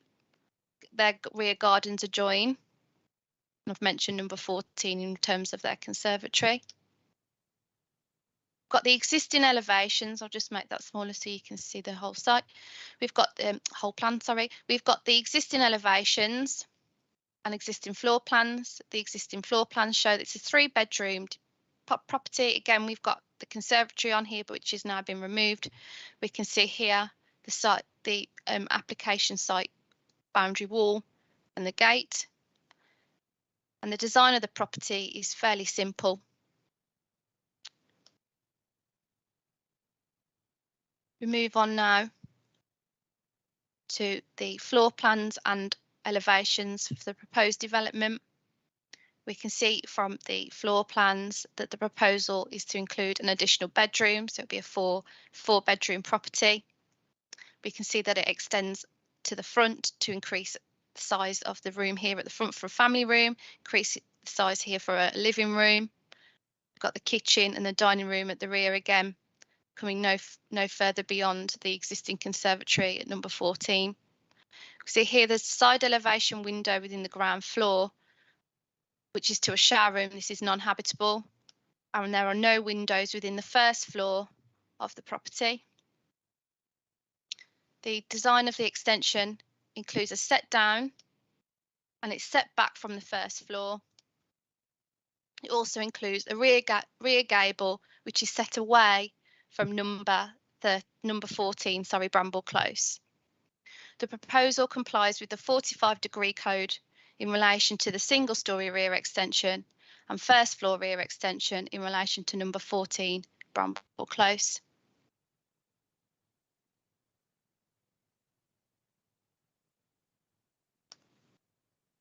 Take you on to the elevation, to the photographs now, sorry. So here we've got the front elevation of the property. We can see that previously there's been a garage conversion to a habitable room.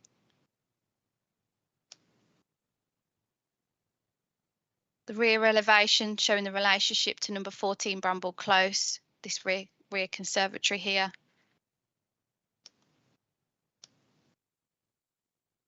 Here the boundary wall that I mentioned, which gives access to the rear garden of the site. This here is number 35 Kingfisher Grove. You can see here just through sort of the shrubbery, the apex of the garage extension.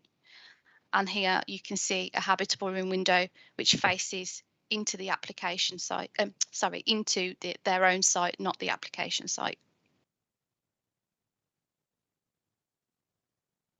Just going to make these a little bit smaller. Ready, Sally? Yep. So here we've got, sorry, Chair. Go on. Yeah, we've got the side elevation showing where the footprint of where the conservatory was and 15 Greaves Crescent beyond that. Here standing in the garden, you can see beyond that, that's number 31 Kingfisher Grove. You can't really see number 35. And we've got a large sort of a high boundary wall here with the shrubbery and trees. Photos of kind of funny size, so I do apologise. Here, yeah, just another rear elevation shows that the gap between the existing house and the boundary of the site where the extension would be. This is looking on from the drive onto Bramble Close. This property here is number 21 Hollowcroft Road. This is again standing within the L-shaped driveway of the application site. We've got Hollowcroft Road beyond here, number 21. This is, oh, sorry. This is standing within the rear garden of the application site. This property here is number 35 Kingfisher Grove. Again, we can see the apex of the garage extension. And again, just highlighting the high level boundary wall and the shrubbery to the site, which adds a privacy screen.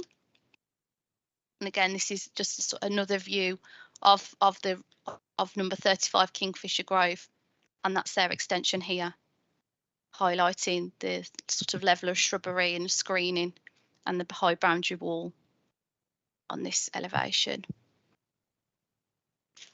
We have had 2 neighbouring properties raise concerns regarding the potential for overlooking, loss of privacy, loss of light, overshadowing in the trees and the shrubbery.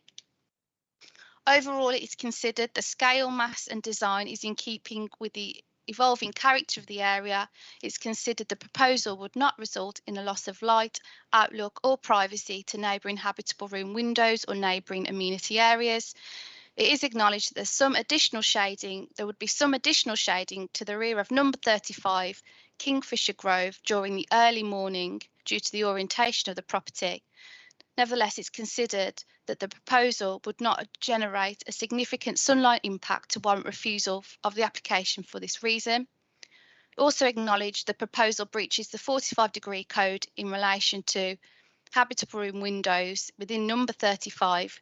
Bear with me, sorry, I'll just put the block plan back up so it's easier. So I'll just repeat that. It's acknowledged that the proposal would breach the 45-degree code in relation to the habitable room windows within rear habitable room windows within number 35 Kingfisher Grove in relation to the position with the proposed extension. However, it's considered that the existing house would breach the 45-degree code, and the situation with the extension would have no greater impact upon their privacy, their light and their outlook. As mentioned previously, the rear habitable room windows face down into the site and would not directly overlook the application site. The application is recommended for approval, granted subject to conditions, sorry. Okay. Thank you. Stacey, Councillor Elson, you have 2 minutes, ma'am.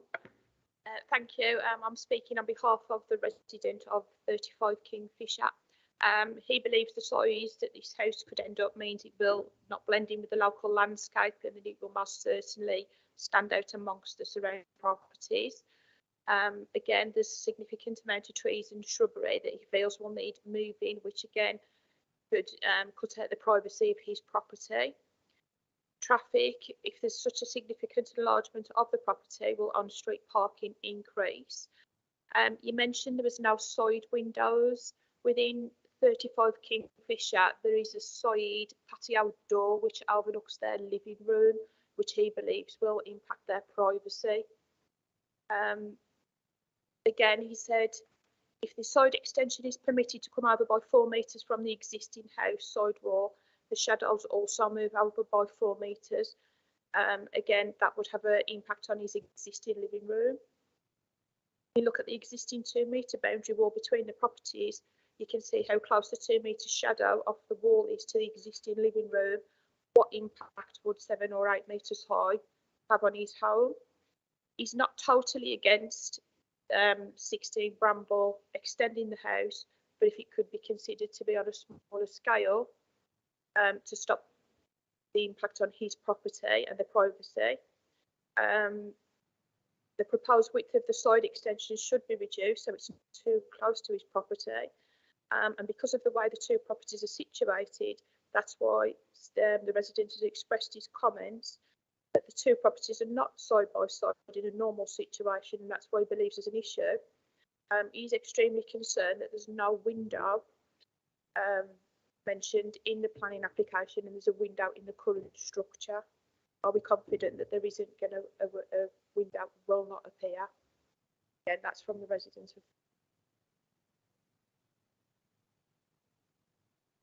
Well, any questions to the speaker, please? Councillor Hickey.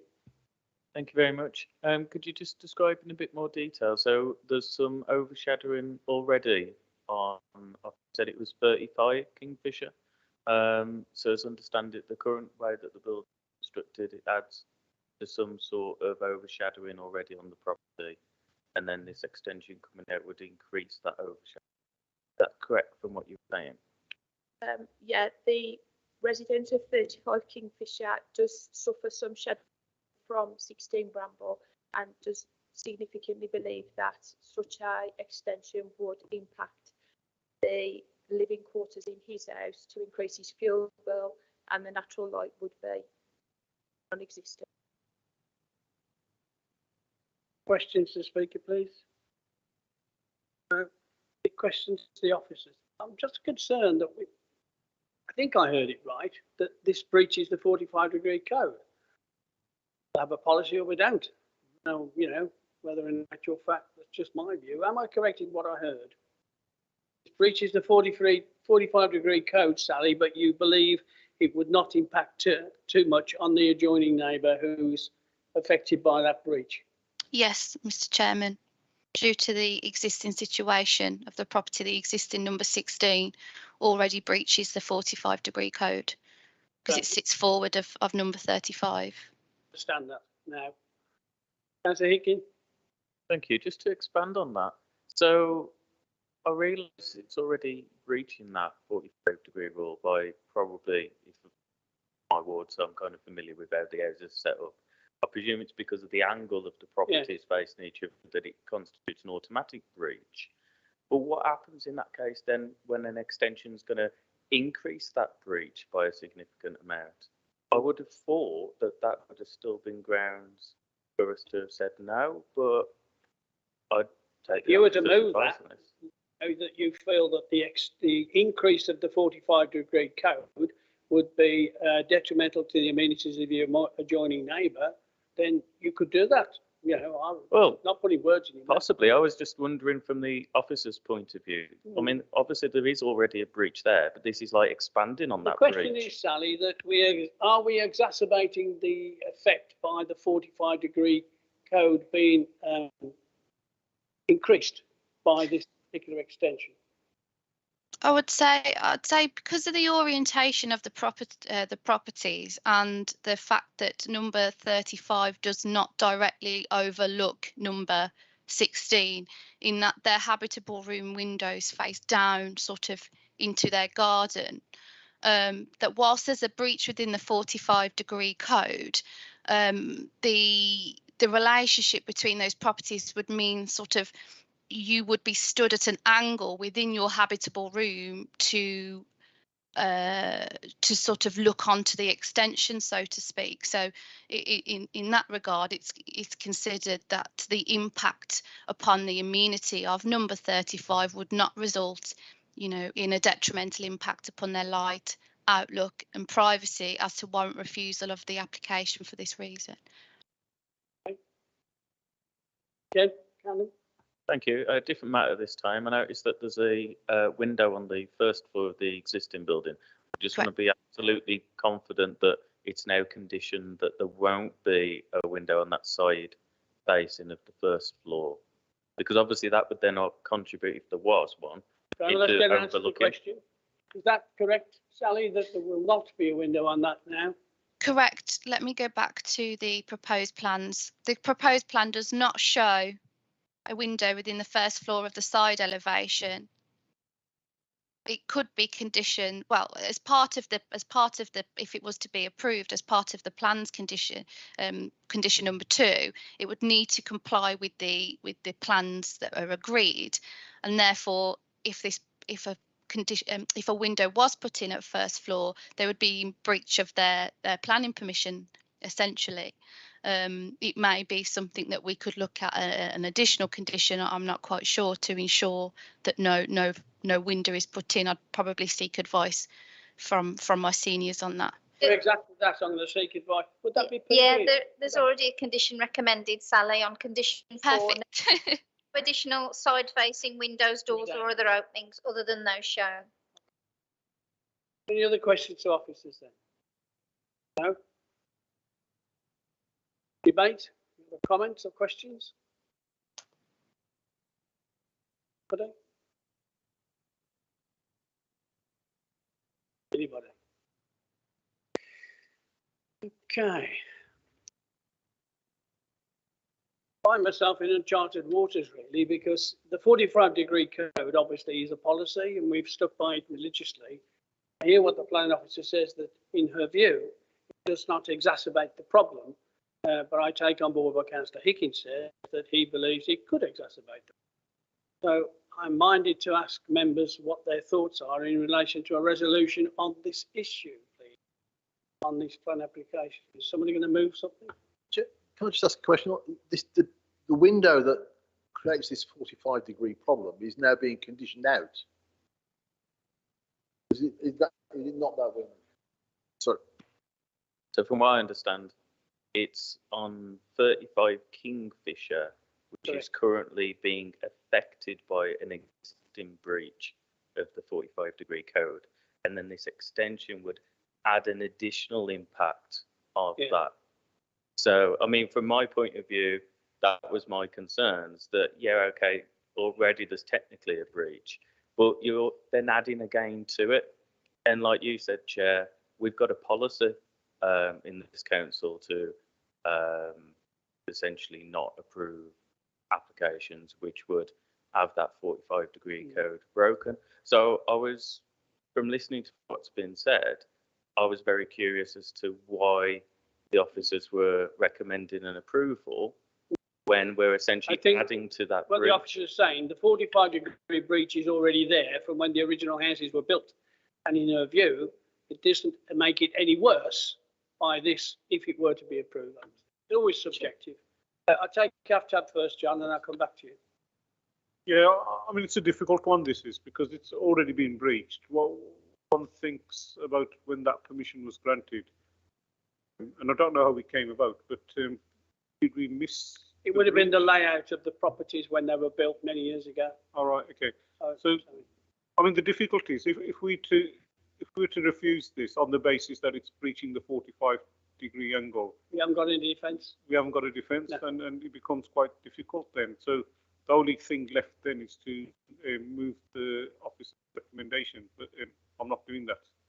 I'll just ask Councillor. I'll ask Councillor Murray, then I'll take Councillor Craddock. And then we need to make progress. It goes dark about 9.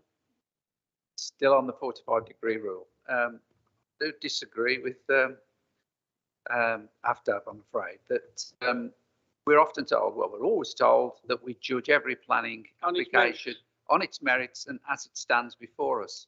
Now, the officer is asking us to approve an application, blatantly breaks one of our rules, the 45-degree rule.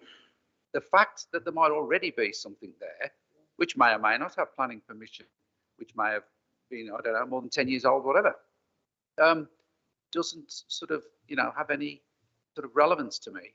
I'm concerned with the plan that's before us, and it breaks the 45-degree rule. I know it's a pedantic sort of, and you could argue either way. I understand that. It's very difficult. But if I have to go one way or the other, I would go the way that I can't support the application before me because it breaks the 45-degree rule. Chair, just as a matter of interest, I'm looking at the properties on the map here. It would appear that the house that's actually complaining about the 45-degree rule, just by looking at the shape and the size, the colours of the property, that was built after the house that's the applicant had built his house. So did the house, can we look at the sequence of who built which house first? Because if the house that's now complaining about the 45-degree rule built their house afterwards, I'm afraid they haven't got a leg to stand on. So I think it's really important that we get the ages of those two houses. Who actually caused the 45-degree breach in the first place? Because the one that's complaining looks the newer one. But I'll ask him. Do you know the answer to that? Sort of. So if you look at the map there, the one with the red outline is obviously the one which is looking to have the extension done. And the one that is being affected already by that property is the one in the top left. Yeah. So the one which is having the extension in theory now. That's the point I'm trying to make. Big That was point. built first. Yeah. So the other person came along, built his house, and already broke the 45-degree rule himself. I don't believe so, because I think there's been some other planning stuff what's gone on Well, look, since. I'll come back to that after. Can I move the officer's recommendation as set out in the papers, please, Chair? Is that seconded? Is that seconded? Right. Okay. All those in favour of the officer's recommendation?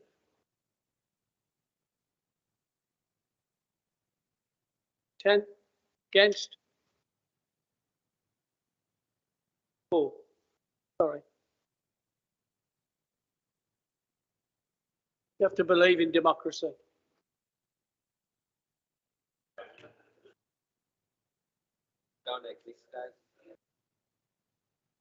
Radio. Okay. Now, can I just, before you all disappear, there are a number of items which are, I'm only going to show one, but are all the same, but I've got to take them individually. And these are containers that are metal containers which are clad in wood, which are going into parks.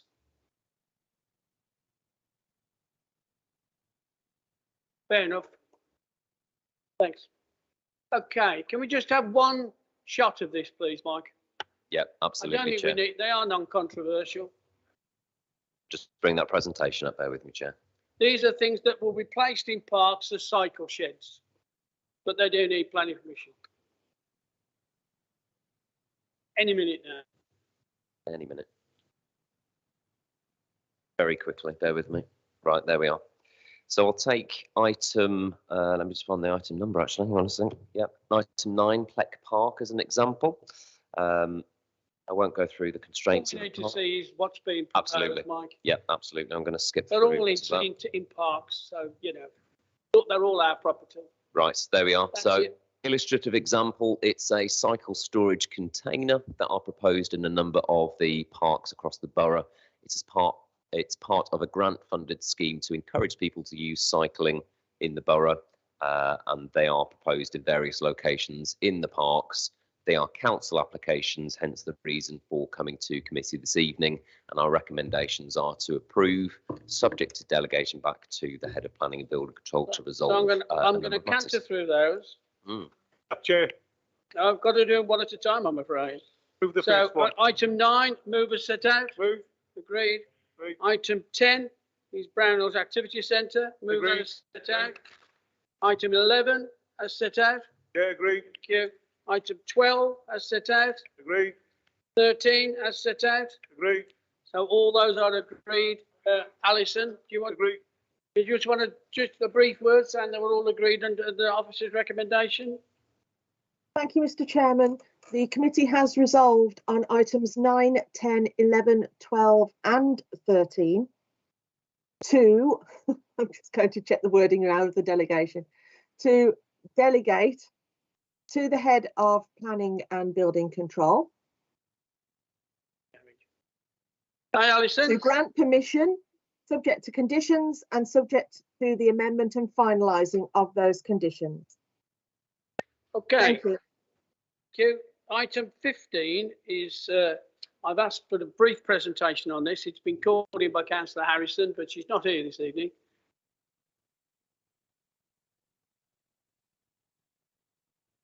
Right. There's gone to the loo.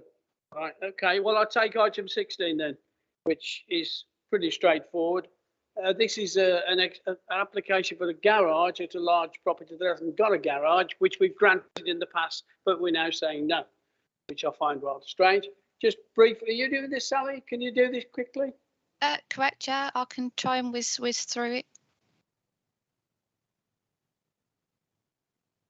Just trying to load up. Can you see that? Yes. Yep. So we've got. Sorry, it's not on the. Yep. So the application site is 33 Little Aston Road. The proposal relates to a detached garage The recommendation is for refusal, and it's been called in by Councillor Wilson. It requires delicate judgment. So here we can see the site in relation to its surroundings. It's a large sort of triangular plot. In terms of site constraints, we've got the green belt here and adjacent, and across Little Aston Road. It's also Aldridge Conservation Area. There are no site constraints within the boundary. With the aerial view, see that it's a residential area. The site is accessed from Little Branton. Oh, it's gone out of my head now. Branton Hill Road, is it? Yeah, Sorry. Lane. Branton Hill Lane, I do apologise. Known as Billy Bunn's Corner. And here we can see the circular sort of driveway within the site. This is the site layout. So we can see here the detached garage within the front of the site, Branton Hill Lane and Little Aston Road here. The front elevation of the garage would face onto the application house. You can see here from the elevations that it's 3 bays for the garages. It does also have a first floor with 2 dormer windows and 2 windows within each side elevation. The access onto the site has not changed. You can see here that the garage is set back from the boundary and the highway. Just go back. Yeah, just. One before, Sally. Pardon, sorry? The one you've just flicked past, please. Showing the house itself. Yep. So this is the house, the application site here. We can see the driveway. It doesn't have a garage. Correct, it doesn't have a garage. I want to put my Aston Martin in the garage, wouldn't you? So here we've got the site boundary. It's a 2-metre wall around the site. Follows on to I keep getting it wrong. Sorry, Branton Hill Lane. And Little Aston Road. Little Aston Road. It's because I've had all night, you see, to gear myself up to these presentations. Yeah, well, I'm thinking about it. Might be here as well, but we don't want to. Yeah, we can see here the junction and the relationship between the application site boundary and the junction. A wider view of the application site. So the garage would sit here within the sort of front elevation. Now it is 2.5 to 3 metres above the site boundary wall, which is 2 metres in total height. Just showing the access, and the access hasn't changed. This here, we can see the garage would sit here within the front. Beyond that, we've got the conservation area. Again, another one showing Branton Hill Lane, and the proposed garage would sit here within the front of the site. Sally, can you just comment to members? We've approved the garage here in the past. I understand this is slightly larger. Yes, correct. Which could end up with being a work from home, I don't know. If we've granted one in the past, why are we saying no now? I just find it odd. The scale of development within this location is considered that it would be an incongruous within the street scene. We haven't had floor plans of the first floor. The applicant has specified in writing that the first floor would not be used. However, it is significant in height at 5.8 metres in total height. It's considered that the open views on Little Aston Road would be disrupted by the size, the scale, the height of this development. So it's considered on this occasion that the proposed garage would not be in keeping with the character of the area and would be an incongruous addition within the street scene. I drive past this many times, and I know there used to be some huge conifer trees. John Murray will know it well because he's an Aldridge councillor. So it would have hidden anything there, but they've been taken down now, and there's now a laurel hedge growing quite rapidly over there. Okay, I've seen that. Councillor Abtabney was. Yeah, just asking the officer, when we approved something else, how much higher is this from the one that we approved? I would need Yeah, I'd need to check that. Sorry, councillor. I don't have those details at the moment. The application that we previously approved, I think, was 2003.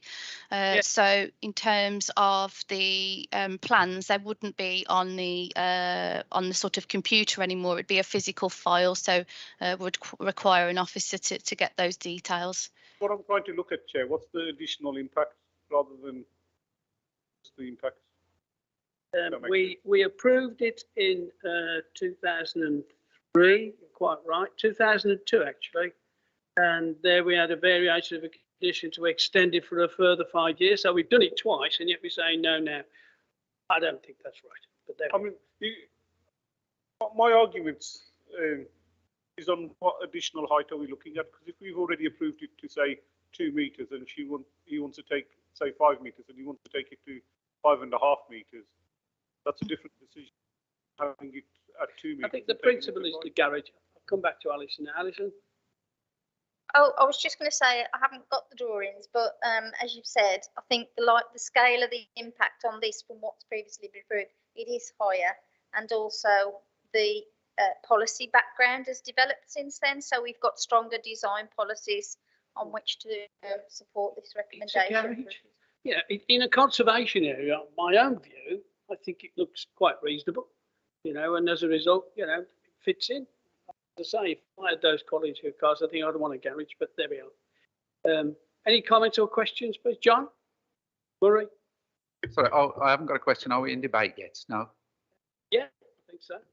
Oh, okay, if we're in debate then, I mean, I would agree that, okay, it is pretty big for a garage, but then again, that property is a big property, and it's 3 or 4 cars or whatever. Normally, I would agree with the officer that, yeah, it does look a bit incongruous and it is quite large. But this particular section of Little Aston Road, they're all big houses. And for some reason, they all look different. Well, there's houses, there's bungalows. The top end, there's like the old Victorian terrace bit. So for some reason, they all look different. They all look sort of, well, very diverse. So if a garage like that suddenly popped up, it wouldn't look out of place because it's not a lovely uniform street scene that somebody's suddenly going to stick a 2-story garage that's going to look incongruous. I don't agree with the officer that it's incongruous. I do agree it's a bit large, but for this particular part of Little Aston Road, I genuinely don't, and the fact that it's got a 6-foot wall all the way around it, so you just see some roof tiles popping up. I don't see it in this instance as being incongruous, so I certainly wouldn't need to vote against it. Would you move approval? Or? Yeah, if there's no one else to speak, then I would move. It's your ward. That's why I asked. Okay. Is yeah. that second? Then I would. Seconded. Righto then. I think we've done enough of that for a garage. All those in favour, please. It's unanimous. Thank you. One final one I've got is 72 Selsdon Road. As I say, this was called in. Were there any conditions on that? Conditions are the materials be approved by the local planning authority. Delegate the conditions to you. Yeah, fair enough. Happy with that, Alison S? Yes, thank you. Thank you. Good. Moving on then to 72 Selsdon Road. Councillor Harrison is not here this evening, but she told me she was calling this in. And her exact words were, I can't understand why they never built a house on it in the first place. However, that'll all be revealed in a quick canter through this one. Who's doing that? I'm trying. Okay, so yeah, 72,000. It's the bottom of the cul-de-sac. It's terrace house. There's aerial views of the site. There's no constraints. Site plan, so it's for a 2-story side extension and single-story rear. Existing plan. These are the elevations, so existing and proposed. So that's the side, and you can see the rear single-story element. Photos now. So this is the street scene looking down to 72. Fronts of the terraces. Street scene photo. Terraces again. More detailed photo of the site. Further back. So sorry, it shows the car parking area there. That's important. And you've got the rear of the site. Side to site. access gates to the site, and then the adjacent parking area again. Just a few more photos at the bottom of the stack. Parking area again. I just wanted to say that there's quite a bit of relevant planning history here. So an application was withdrawn. It was for a additional dwelling. The only difference between this application and that application, I believe that they've only just set it back slightly. There's no objections from consultees. There have been neighbour objections. They were concerned with parking, flooding, drainage, but we consider that's non-material. So yeah, again, the design of it's exactly the same as the withdrawn application, which consultees did object to. There's no impact on residential amenity that's been considered in the report or highways. The refusal reasons are really on the basis that the proposed side extension to be built boundary leaves no access to the rear. The proposed two-storey side extension is the same width as the existing house. Yeah, can we just see the piece of land that I'm told by Councillor Harrison it's on the side of the property. As I said, her words were she could never understand why they didn't build a separate house on there, but we've got a better plan than that. A photo or an actual plan? Sorry, Chair, what did you want to see? A photo or a plan? The piece of land they're looking to extend on. Right. Okay. Sorry. So it's this here. It's a huge piece of land. By the look of it to me. Ah, that's better. Yes, thank you. Councillor Harrison's right. Accommodated dwelling, but there we are. Okay, do members follow this? Because it is a substantial extension, but they've come back from having a separate house to a large extension on the side. Councillor Hickey. All right, I'm thinking that's Broad Lane. So you've got like the bridge there, what got raised. So it's basically it goes up to that. Turnbury. It's on the Turnbury. Okay. Yeah. It's not far from the pub there, whatever it's called. I can't remember. What? One man and his dog, that's right. There's a few of them about. Well, I personally believe I can support it, but you know, depends whether everybody else can. But this time of night, 9:05, you might get a chance. Look, I'm going to move into this. Move a resolution that that it be approved as an extension which would be in keeping with the surrounding properties and would occupy a large footprint in a large piece of land to the side of this house. I'm happy with that. I'll move that. Seconded by all those in favour? That's unanimous. Thank you very much. Alison? Mr. Chairman, are you delegating for conditions? Sorry? Are you delegating for conditions? Yes. Yes. Okay. Thank you. In that case, the committee is resolved to grant permission subject to the delegation to the Head of Planning and Building Control for conditions, and that's contrary to the officer report and the supplementary paper. Okay. Right. Can we close the feed now? We've just got the private session, which is, sorry.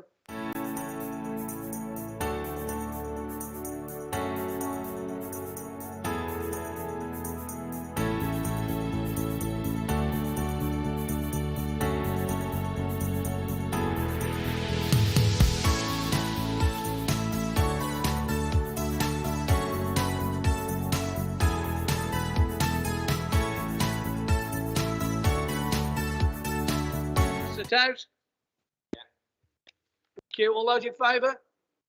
Thank you. Alison? Sergeant? Thank you, Chair. Committee has resolved to delegate to the Head of Planning and Building Control in accordance with the officer's report and the just the officer's report. Item 5 then, officer's recommendation as set out, please. Seconded by Councillor Perry. All those in favour? Carried. Committee is resolved to delegate to the Head of Planning and Building Control in accordance with the officer's report. 8 has been withdrawn. I think we've done all those in the public session now. Right, can we stop the feed then?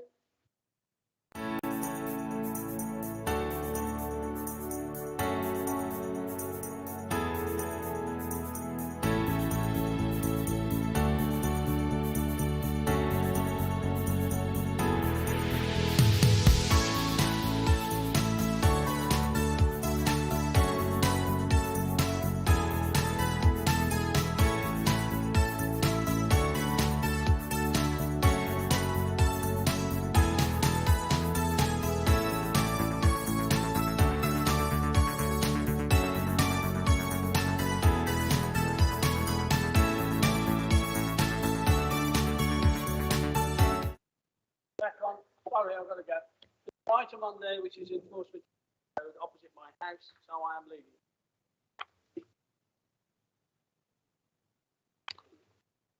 If I can get out.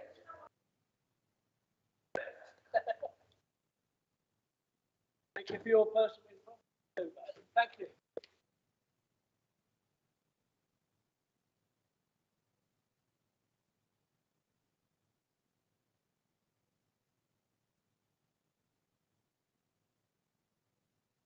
Michael.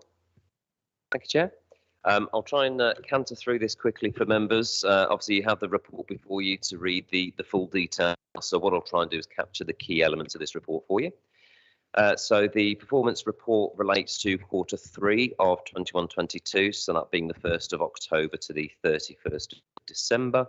And we're talking about the performance figures for applications determined in that period, decisions made by the Planning Inspector on appeals, an update of planning applications called in by councillors, and a progress report of enforcement proceedings.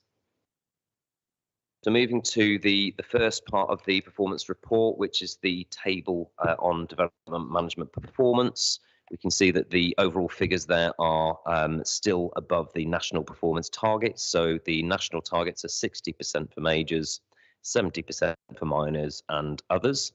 And we are at 100% for majors, 78 and nearly 79% for minors, and 87% for others. So we're still above the national targets, and we're still working away to ensure that the annual cumulative target rests above the national average. And you can see that the previous quarters and previous years do demonstrate that that's a consistent performance achievement by the service area. So we're anticipating that that will continue. There has been a challenging period, and I won't go on in great detail on this because we did mention this in the last quarterly report about the performance levels of the service, given the high level of caseloads that officers have.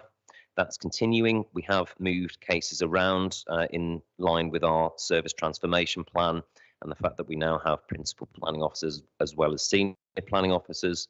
So the work load has been shifted around to accommodate those new posts.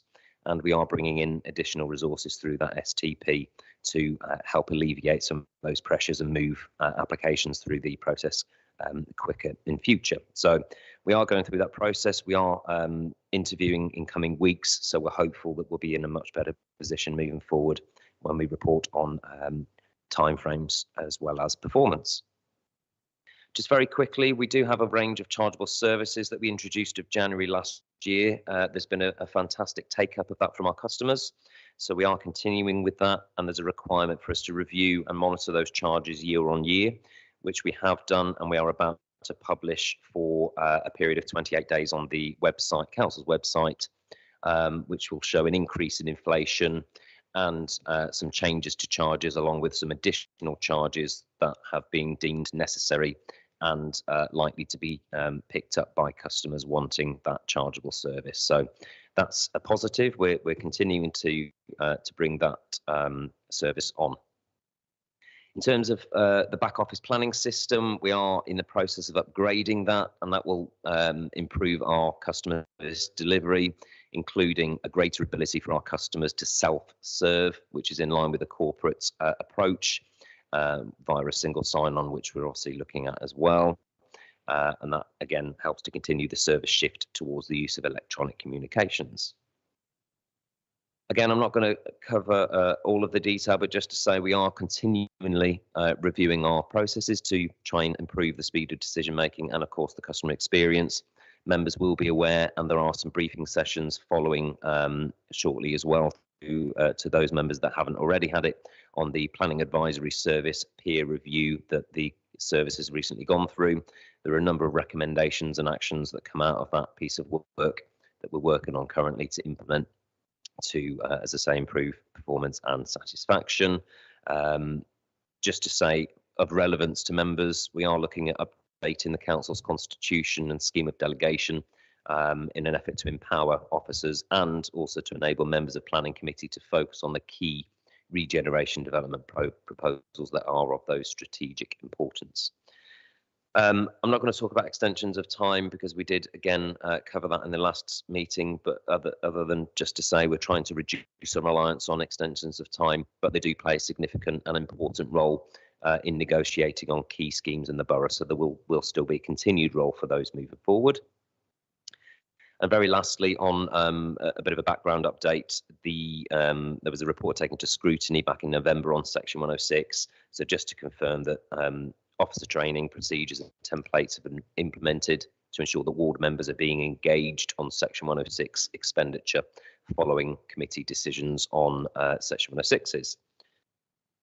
So the table following that does set out a number of decisions made by the planning inspector where appeals have been made. I'm not going to go through each one of those. I'll stop on a couple of those of interest. The Pelsall stop, which is rear of Norton Road, was part allowed and part dismissed, and that's as anticipated by the council's team.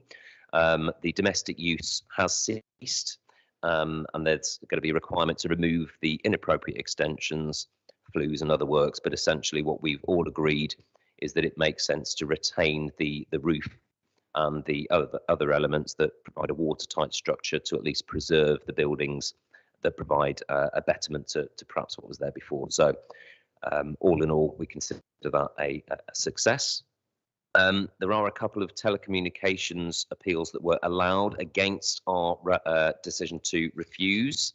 And just a quick point on that to say that the government, you may be aware, have carried out a consultation on allowing more works under permitted development.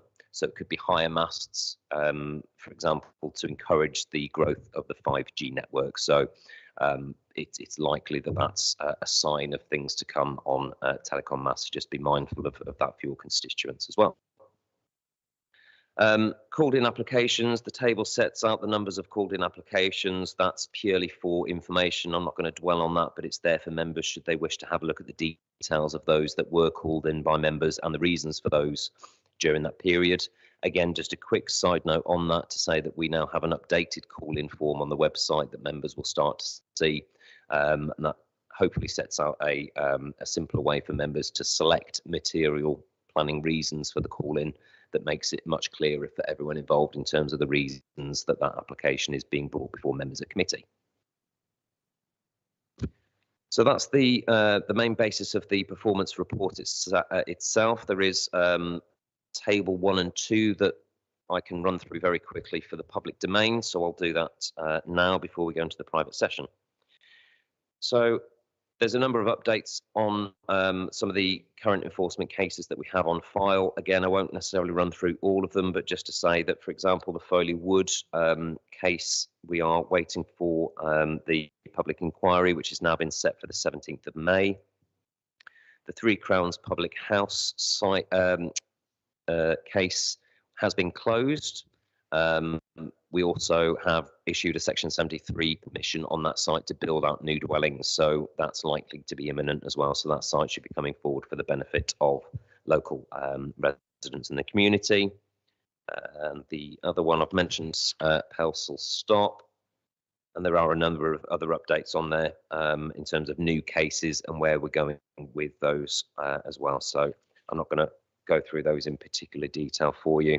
The other one I will say, just because it crops up in discussion, is Ravenscourt Shopping Precinct. There are discussions with the new owner who's looking to redevelop, and in fact, imminently there'll be an application, I think it's fair to say, in the public domain, because it's coming. The application is with the local planning authority for redevelopment of that site. It hasn't been published to my knowledge as yet, but just to make you aware that that will be live very soon, and we'll go through the usual due process, including consultation. So just before we go into private session, on that table, it's just to ask members to note the recommendations. Some are recommendations to close cases. So if any members have any concerns on closures of those particular cases, then obviously let officers know. Thank you. That's it for the public. Thank you, Michael. Councillor. Yeah, can you just tell me Newport? Trying to find it now. Newport Street. Is that which ward is that? Is it Which ward is that? Newport Street. Yeah, I thought so. No, I thought so because I've got one there. No, I thought so because there's other Newport Streets as well. Can you just can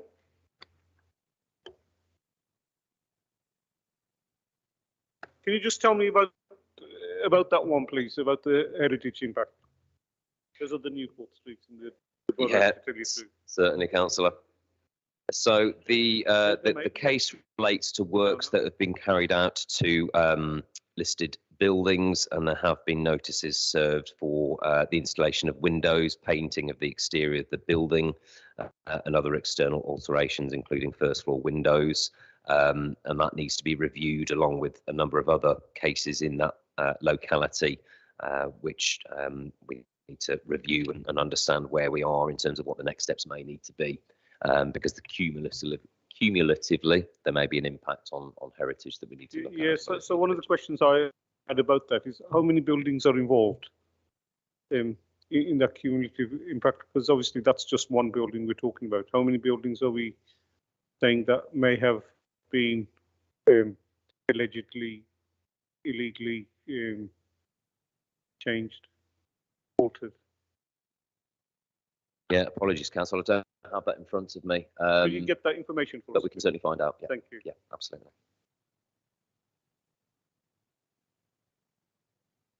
Okay, any other comments? Yeah. Councillor Rassab?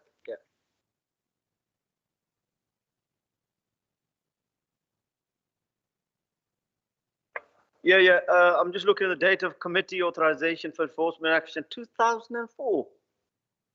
We just woken up after 20 years.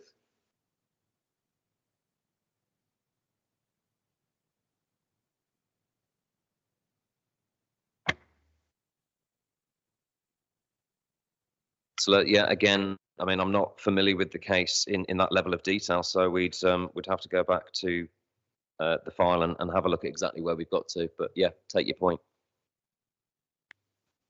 Apart from you waking up, this was an unacceptable comment to be made in a public committee at an officer.